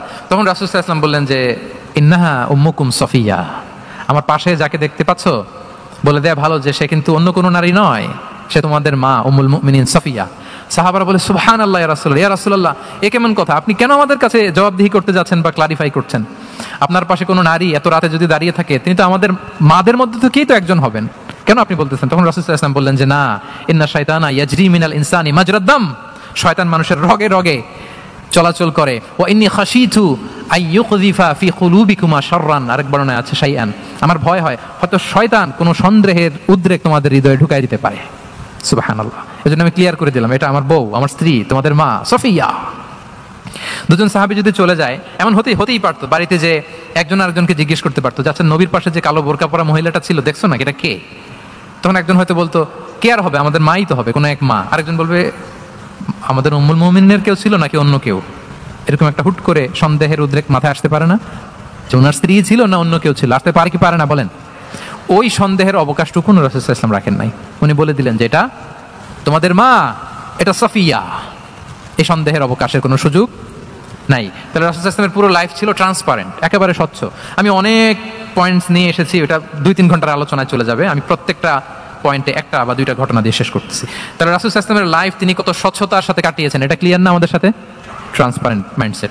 9 নাম্বার হচ্ছে অ্যাপ্রিসিয়েটিভ। 9 নাম্বার কি? অর্থাৎ অন্যের প্রশংসা করা। আমরা অনেক সময় অন্য কেউ ভালো কাজ করলে অ্যাপ্রিসিয়েট করতে চাই না, আমরা গুণমুগ্ধ হই কিন্তু গুণগ্রাহী হতে চাই না, অন্যরে ক্রেডিট দিতে চাই না, তার ভালো কাজে স্বীকৃতি দিতে চাই না। হয়তো আমার দলের লোক না, বা আমার চিন্তার লোক না, বা আমার সার্কেলের লোক না, তার প্রশংসা করতে চাই না, তার গুণগ্রাহী হতে চাই না। এরকম মেন্টালিটি আমরা অনেকে ক্যারি করি না? রাসূল সাল্লাল্লাহু আলাইহি ওয়াসাল্লাম এটা করেননি। ভালো কিছু দেখলে মুসলিম হোক অমুসলিম হোক অ্যাপ্রিসিয়েট করতেন। Basically he develop the culture of appreciation. এটা আমাদের করতে হবে। আপনার ছেলে ভালো কিছু করেছে, অ্যাপ্রিসিয়েট করেন, ও কনফিডেন্স ফিরে পাবে। আপনার স্ত্রী ভালো রান্না করেছে, অ্যাপ্রিসিয়েট করেন, সে আনন্দিত হবে। আপনার বন্ধু ভালো কিছু একটা করেছে, তাকে ইন্সপায়ার করেন, অ্যাপ্রিসিয়েট করেন। রাসূল সাল্লাল্লাহু আলাইহি ওয়াসাল্লাম একবার এক বৈঠকে 8 জন সাহাবীকে 8টা কমপ্লিমেন্ট দিয়েছেন, 8টা অ্যাপ্রিসিয়েশন দিয়েছেন। তিনি বলেছেন, আরহামু উম্মতি বি উম্মতি আবু বকর। দেখেন 8 জন সাহাবীর 8টা গুণের বর্ণনা দিচ্ছেন। তিনি বললেন, আমার উম্মতের মধ্যে সবচাইতে রহম দিলের সাহাবী হচ্ছে কে? সবাই বলুন তো কে? আবু বকর রাদিয়াল্লাহু তাআলা। এত রহম দিলের ছিলেন, উনি যখন আল্লাহ রাসূল সাল্লাল্লাহু আলাইহি ওয়াসাল্লামের ইন্তেকালের পরে মসজিদে নববীতে যখন নামাজে দাঁড়াতেন, কান্নার চোটে উনি কেরাতই পড়তে পারতেন না। কমপ্লেন করতো সাহাবারা যে আমরা তো কেরাত বুঝি না, একটু স্পষ্ট করে পড়েন, কান্না একটু থামান। কেন কাঁদতেন? কারণ উনি যখন নামাজে দাঁড়াতেন ওনার ফিলিংসটা হতো এরকম যে কাইফা আকুমু মাকামা রাসূলিল্লাহ, আমি রাসূলের জায়গায় কিভাবে দাঁড়াই? এখানে তো আমার রাসূল দাঁড়িয়ে ইমামতি করেছেন, আমি নবীর জায়গায় দাঁড়িয়ে কিভাবে নামাজটা পড়াই? এই অনুভব থেকে উনি যে কাঁদতে শুরু করতেন, এই কান্নার ধাক্কায় উনি আর তেলাওয়াতই আগাতে পারতেন না। আরহামু উম্মতি বি উম্মতি আবু বকর। আমার উম্মতের মধ্যে সবচাইতে রহম দিলের হচ্ছেন আবু বকর। ও আসাদুহুম ফি আমরিল্লাহি ওমর। দেখেন প্রশংসা করতেছেন। আর আমার উম্মতের মধ্যে আল্লাহর দ্বীন বাস্তবায়নে সবচাইতে কঠোর হচ্ছে ওমর। মুনাফিকরা ওনাকে জমের মতো ভয় পেত, ইভেন শয়তান ভয় পেত। রাসূল সাল্লাল্লাহু আলাইহি ওয়াসাল্লাম বলেন, ওমর তুমি যদি এই রাস্তা দিয়ে হাঁটো, শয়তান যদি দেখতে পায়, শয়তান এই রাস্তা রেখে দিয়ে অন্য কোনো রাস্তা থাকলে ওইটা দিয়ে হাঁটে। সুবহানাল্লাহি ওয়া বিহামদিহি। আমাদের অনেক সময় এমন হয় না যে আমাদের বাচ্চারা ছেলেমেয়েরা খেতে চায় না, আমাদের নাতি নাতিরা খেতে চায় না, মায়েরা খাবার নিয়ে পেছনে পেছনে ঘুরে, আর তখন ভয় দেখায় এই রাত্রিবেলা তাড়াতাড়ি খাও, ওই যে বাঘ আসবে বাঘ, বিড়াল আসবে বিড়াল, তাড়াতাড়ি না খেলে কিন্তু ভূত আসবে ভূত, এরকম বলেন আপনারা? বলেন না? এই দায়িত্ব তো আপনাদের কাঁধে থাকে না, তো ওই যে আমাদের বোনরা বলতে পারবে, বোনরা খাবার নিয়ে ঠিকই রাত্রিবেলায় বাচ্চাদের পেছনে পেছনে এরকম দৌড়াতে হয়। তো কি বলতে হয় যে এই ভূত আসলো ভূত, ওই যে বিড়াল আসলো বিড়াল, কুকুর আসলো, এইগুলো বললে বাচ্চারা আবার ভয় পায়, তাড়াতাড়ি করে খায়। তো মদিনাতেও মদিনার বাচ্চারা খেতে চাইতো না। তো খেতে না চাইলে মায়েরা ভূত আসতেছে ভাল্লুক আসতেছে এগুলো না বলে বলতো হা হুয়া ইয়াতি উমর, ইয়াতি উমর, তাড়াতাড়ি খাও তাড়াতাড়ি খাও, ওই যে ওমর আসতেছে ওমর। সুবহানাল্লাহি ওয়া বিহামদিহি ওয়া আশাদ্দুহুম ফি আমরিল্লাহি উমর, আল্লাহর দ্বীন বাস্তবায়নে সবচেয়ে কঠোর ছিলেন ওমর রাদিয়াল্লাহু তাআলা আনহু। ওয়া আসদাকুহুম হায়াআন উসমান, সবচেয়ে লাজুক সাহাবী ছিলেন উসমান রাদিয়াল্লাহু তাআলা আনহু। শুধু অর্থ বলে যাই। ওয়া আকরাউহুম লিকিতাবিল্লাহি উবাই ইবনে কাব, সবচেয়ে কোরআনের ভালো কিরাত পড়তে পারতেন উবাই ইবনে কাব। আফরাদুহুম যায়েদ ইবনে সাবিত, উত্তরাধিকার বন্টনের নীতিমালা ফারায়েজের জ্ঞান ছিল যায়েদ ইবনে সাবিত রাদিয়াল্লাহু তাআলা। ওয়া আ'লামুহুম বিল হালালি ওয়াল হারামি মুআদ ইবনে জাবাল, এই উম্মতের হালাল হারামের স্পেশালিস্ট সাহাবী হচ্ছেন মুআদ ইবনে জাবাল। আলা ওয়া ইন্না লিকুল্লি উম্মাতিন আমিনান ওয়া আমিনা হাযিহিল উম্মাহ আবু উবাইদা ইবনুল জাররাহ, সব উম্মতের একজন বিশ্বস্ত লোক থাকে, এই উম্মতের সবচাইতে বিশ্বস্ত লোক হচ্ছে আবু উবাইদা ইবনুল জাররাহ। দেখেন 8 জন সাহাবীর 8টা গুণের কথা বললেন। আচ্ছা, রাসূল সাল্লাল্লাহু আলাইহি ওয়াসাল্লাম যখন সাহাবীদের প্রশংসা করেছেন, ওই সাহাবীদের কেমন লেগেছে বলেন তো? ফিলিংসটা ভালো লেগেছে না? হৃদয়ে জুড়িয়েছে, ইন্সপায়ার্ড হয়েছেন, মোটিভেটেড হয়েছেন, আরো ভালোর প্রতিযোগিতা কি করে করা যায়। সাহাবীদের মধ্যে সবচাইতে সুরেলা গলার কণ্ঠের অধিকারী ছিলেন আবু মুসা আল-আশআরী রাদিয়াল্লাহু তাআলা আনহু। তো রাসূল সাল্লাল্লাহু আলাইহি ওয়াসাল্লাম একবার রাত্রিবেলা তার বাসার পাশ দিয়ে যাচ্ছিলেন, দীর্ঘ সময় ওনার কণ্ঠের তেলাওয়াত শুনলেন। পরের দিন সকালে বললেন যে আবু মুসা, তুমি তো চমৎকার গলায় তেলাওয়াত করো। আবু মুসা বললেন, ইয়া রাসূলুল্লাহ, আমি তো কোনোদিন আপনার সামনে দাঁড়িয়ে তেলাওয়াত করি না, আপনি কি করে জানলেন? রাসূল সাল্লাল্লাহু আলাইহি ওয়াসাল্লাম বললেন, গত রাতে তুমি যখন তেলাওয়াত করছিলে আমি তোমার ঘরের পাশ দিয়ে যাচ্ছিলাম, আমি মনোযোগ দিয়ে শুনেছি।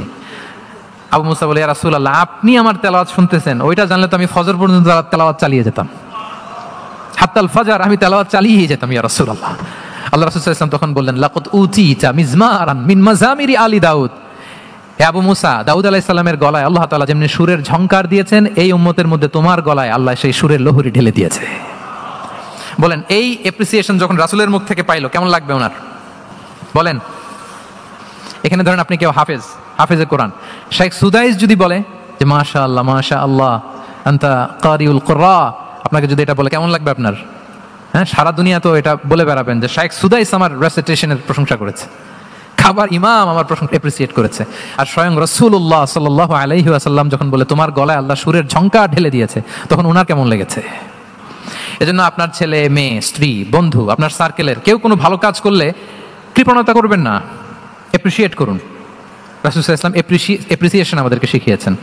ইভেন মুখাইরেক নামে এক ইহুদি ছিল, মদিনার সব ইহুদিরা বিট্রে করেছে, কিন্তু এই মুখাইরেক নামে এক ইহুদি উহুদের যুদ্ধে মুসলিমদের পক্ষে লড়াই করে নিহত হয়েছে। সে তার কথা রেখেছে। মুসলিম সাহাবীদের শহীদদের লাশের সাথে যখন এই ইহুদি তার লাশও আনা হলো, রাসূল সাল্লাল্লাহু আলাইহি ওয়াসাল্লাম তার দিকে তাকায় বললেন, মুখাইরিক খায়রু ইয়াহুদ, মুখাইরিক is the best among Jewish.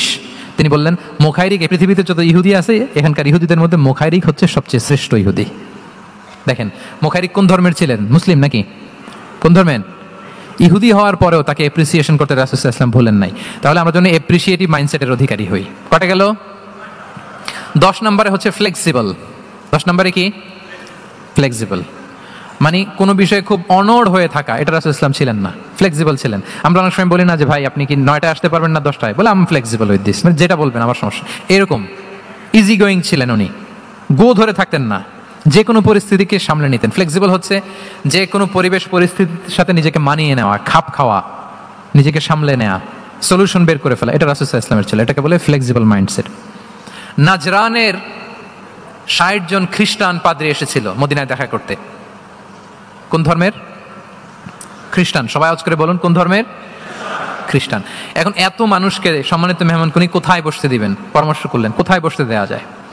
এক সাহাবী বলে, আমার কাছে কিছু খেজুর পাতা আছে, ওটা বিছায়া একটা জায়গা করি ওখানে বসি। রাসূল সাল্লাল্লাহু আলাইহি ওয়াসাল্লাম বললেন, না, দামি মেহমান, এটা হয়। আরেকজন বলে, বিকেল বেলায় তো সূর্য পড়ে যাবে, পাহাড়ের ছায়ায় উহুদ পাহাড়ের ওই পাশে যেয়ে বসি। রাসূল সাল্লাল্লাহু আলাইহি ওয়াসাল্লাম বললেন, না, এটাও তো হয় না। বলতে বলতে ওই 60 জন পাদ্রী চলেই আসছেন এই মানে বিদেশি মেহমান, ফরেন ডেলিগেশন। কি করবেন? রাসূল সাল্লাল্লাহু আলাইহি ওয়াসাল্লাম 60 জনকে মসজিদের নববীর ভেতরে নিয়ে বসালেন। সুবহানাল্লাহ পড়তে পারলেন না? মসজিদে নববীর ভেতরে বসালেন। এবং সিরাতে ইবনে ইসহাকে এসেছে যে তখন ওদের আবার ইবাদতের সময় হয়েছে, রাসূল ইসলাম তাদেরকে ইবাদতের সুযোগ দিয়েছেন। তাদের কিবলা পূর্ব দিকে, তারা পূর্ব দিকে হয়ে 60 জন ওখানে ইবাদত করেছে, তাদের ধর্মের রীতি অনুযায়ী সালাত আদায় করছে। দেখেন কতটা ফ্লেক্সিবল ছিলেন রাসূল সাল্লাল্লাহু আলাইহি ওয়াসাল্লাম। ফজরের সালাতের পরে ঘরে ঢুকেই আম্মা জান আয়েশাকে জিজ্ঞেস করতেন কোনো খাবার আছে? আম্মা জান আয়েশা যদি বলতেন আছে, তিনি সেটা খেতেন।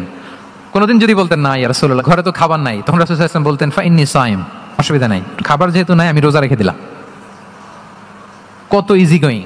আচ্ছা আমরা হলে কি করতাম বলেন তো? ফজরের পরে ঘরে গেছেন, আপনি বড় সাহেব না, এবার যাওয়ার পরে জিজ্ঞেস করছেন কি আছে খাবার দাও, যদি বলে ঘরে কিছু নাই, কি বলবেন দেখি কয়েকটা উত্তর আসুক।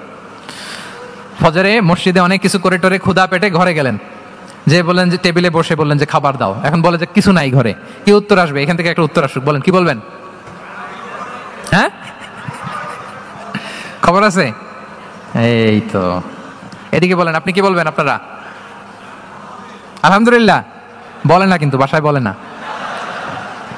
পিছনে ভাবিরা আছে, এখন কিন্তু রিপোর্ট নেওয়া যাবে সহজে। তো যদি আমরা আলহামদুলিল্লাহ বলি, that is called easy going and flexible mindset. এটাই হওয়া উচিত, এটাই হওয়া উচিত। খাবার থাকলে খেতেন, না থাকলে বলতেন okay I am fasting, it's not a big deal, ফা ইন্নী সাইম, যেহেতু নাই কি আর করবো, আমি রোজা রেখে দিলাম। এরকম ইজি গোয়িং ছিলেন। দেখেন his life was so simple but so special, Muhammad সাল্লাল্লাহু আলাইহি ওয়াসাল্লাম। তাহলে ফ্লেক্সিবল ছিলেন। কয়টা গেল? আর কয়টা বাকি? আচ্ছা 5 মিনিটে শেষ করে দেই। 11 নম্বর হচ্ছে অপটিমিস্টিক মাইন্ডসেটের অধিকারী ছিলেন। অপটিমিস্টিক, প্যাসিমিস্টিক ছিলেন না, মানে ইতিবাচক চিন্তা করতেন সবসময়। সবসময় কি চিন্তা করতেন? আপনি আজকের এই হল রুমের কিছু ভুল ধরতে পারবেন না? যদি বলে যে কয়েকটা ভুল ধরেন, বলবেন যে এই সমস্যা, সাউন্ডের সমস্যা, ওইদিকে এটা নাই, ওইদিকে এটা নাই, এটা হচ্ছে ভুল। আপনি প্যাসিমিস্টিকটা ধরলেন। এবার যদি বলা হয় আজকের এই প্রোগ্রামের কয়েকটা পজিটিভ দিক বলেন, তখন আপনি কিন্তু কয়েকটা পয়েন্ট বের করতে পারবেন যে এটা ছিল একটা ইতিবাচক দিক, এই প্রোগ্রামের এটা ছিল একটা পজিটিভ দিক। তো রাসূল সাল্লাল্লাহু আলাইহি ওয়াসাল্লাম ওই পজিটিভ দিকগুলোতে ফোকাস করতেন। হ্যাঁ, come back positive, not go back negative. রাসূল সাল্লাল্লাহু আলাইহি ওয়াসাল্লামের কাছে এসে যদি কেউ বলতে রাসূলুল্লাহ আমি খুব অসুস্থ, আমি খুবই অসুস্থ, রাসূল সাল্লাল্লাহু আলাইহি ওয়াসাল্লাম কি বলতেন জানেন? জি, রাসূল সাল্লাল্লাহু আলাইহি ওয়াসাল্লাম বলতেন লা বাসা আলাইকা তাহুরুন ইনশাআল্লাহ।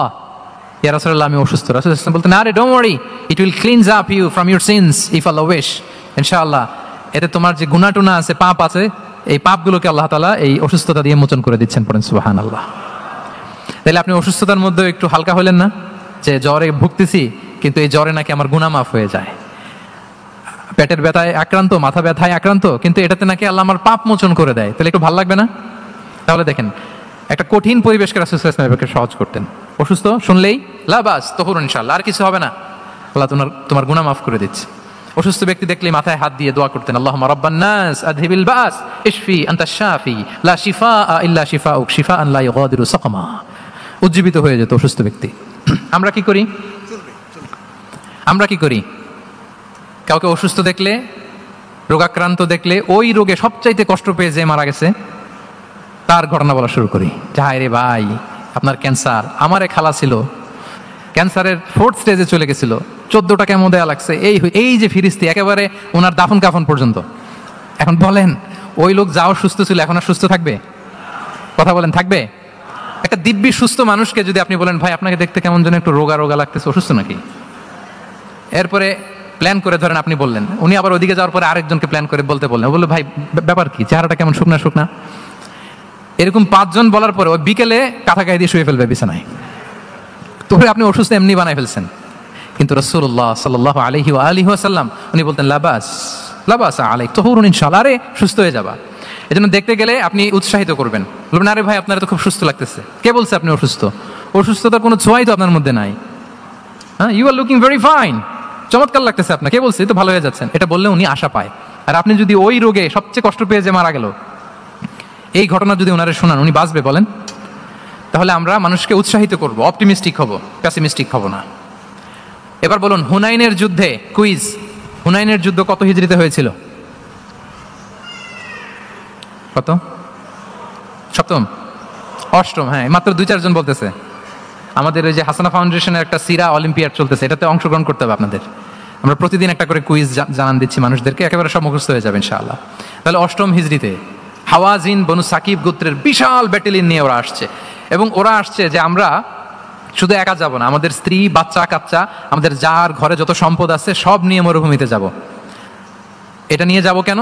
সবার মধ্যে যেন ইন্সপিরেশন আসে যে যদি আমরা হারি, আমরা সব শেষ, আমাদের সম্পদও নিয়ে যাবে। আর এগুলো রক্ষার জন্য হলেও মোহাম্মদের বিরুদ্ধে আমাদেরকে জয়লাভ করতে হবে। কি টেকনিক দেখেন! সব যখন নিয়ে দাঁড়াইছে, বিশাল বাহিনী, এক সাহাবী এসে বলল, ইয়া রাসূলুল্লাহ, কালকে তো আমাদের খবর আছে, এই বাহিনীকে আমরা কি করে পরাস্ত করবো? ইয়া রাসূলুল্লাহ, এসে দেখুন, পাহাড় থেকে দেখুন কত বিশাল বাহিনী। রাসূল সাল্লাল্লাহু আলাইহি ওয়াসাল্লাম দেখা মাত্রই বললেন, তিলকা গনিমাতুল মুসলিমিনা গাদান ইনশাআল্লাহ। আপনি যারা বোঝেন যে it will be the war booty for the Muslim community tomorrow ইনশাআল্লাহ। আরে এগুলো তো আমরা সব গনিমত আকারে ব্যাগে করে মদিনায় নিয়ে যাবো।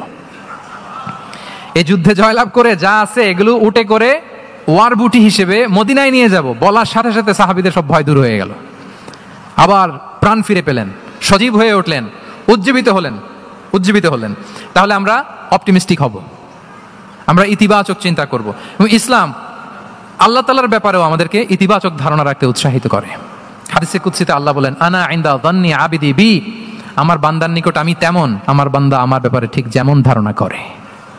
আপনি যদি ধারণা করেন আল্লাহ দয়ালু, ঠিকই আল্লাহ তাআলাকে দয়ালু পাবেন। এখন বলেন, আল্লাহর ব্যাপারে কার ধারণা কেমন? আল্লাহ তাআলা খুব প্রতিশোধ পরায়ণ না?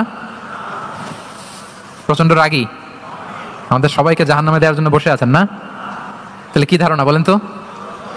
তিনি দয়াময়, তিনি মেহেরবান, তিনি আমাদেরকে অবশ্যই ক্ষমা করবেন, ঠিক না বলেন?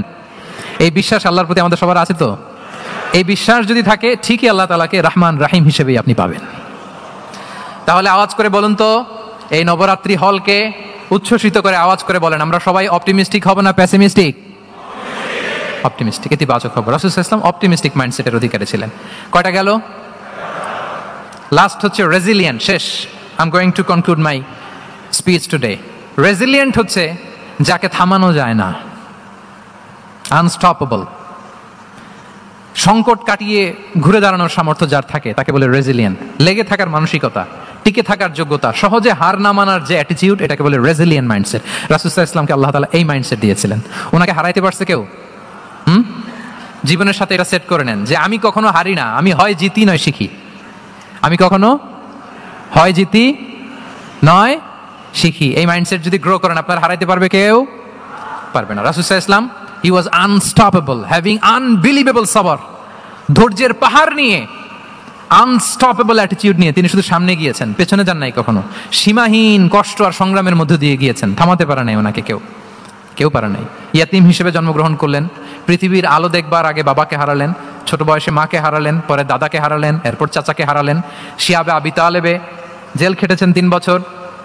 Physical torture, mental torture, life threat, হত্যা করার ষড়যন্ত্র হয়েছে। আল্লাহ তাআলা বলেছেন আজ রাতে হিজরত করো।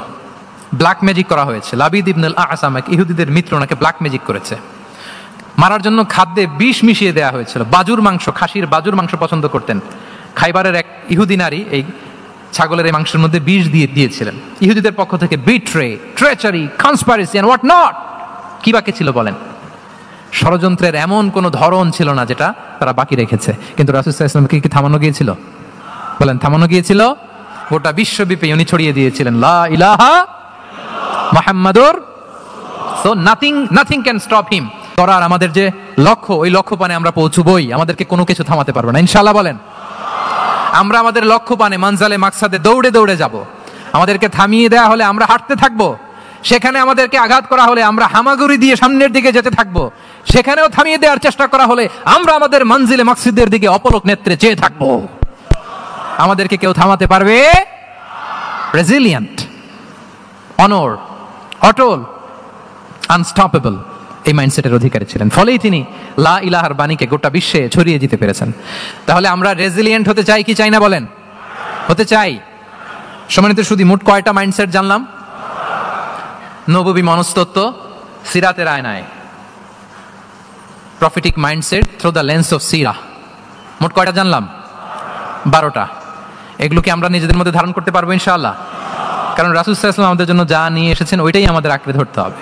যেটা বারণ করেছেন ওইটা থেকে আমাদের দূরে থাকতে হবে। যে আয়াত দিয়ে শুরু করেছিলাম সূরা হাশরে, ওমা আতাকুমুর রাসূলু ফাখুযুহু ওমা নাহাকুম আনহু ফানতাহু। নবী যা এনেছে ধরো, নবী যা বারণ করেছে সেগুলো ছেড়ে দাও। আমরা আল্লাহ তাআলার কাছে কামনা করি আমার নবী ওনার যে থট প্রসেসকে ডেভেলপ করেছেন, ওনার যে অ্যাপ্রোচ এন্ড মাইন্ডসেটকে ডেভেলপ করেছেন, আমরাও যেন আমাদের মাইন্ডসেটকে ঠিক ওইভাবে করতে পারি।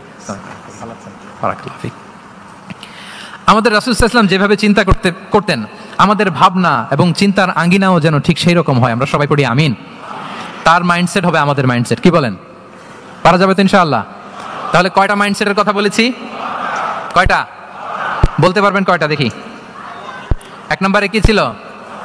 God centric. 2 নম্বরে ভিশন ওরিয়েন্টেড। 3 নম্বরে উইজডম ড্রিভেন। 4 নম্বরে reform centric. 5 number open minded. 6 number এন্টারপ্রেনারিয়াল।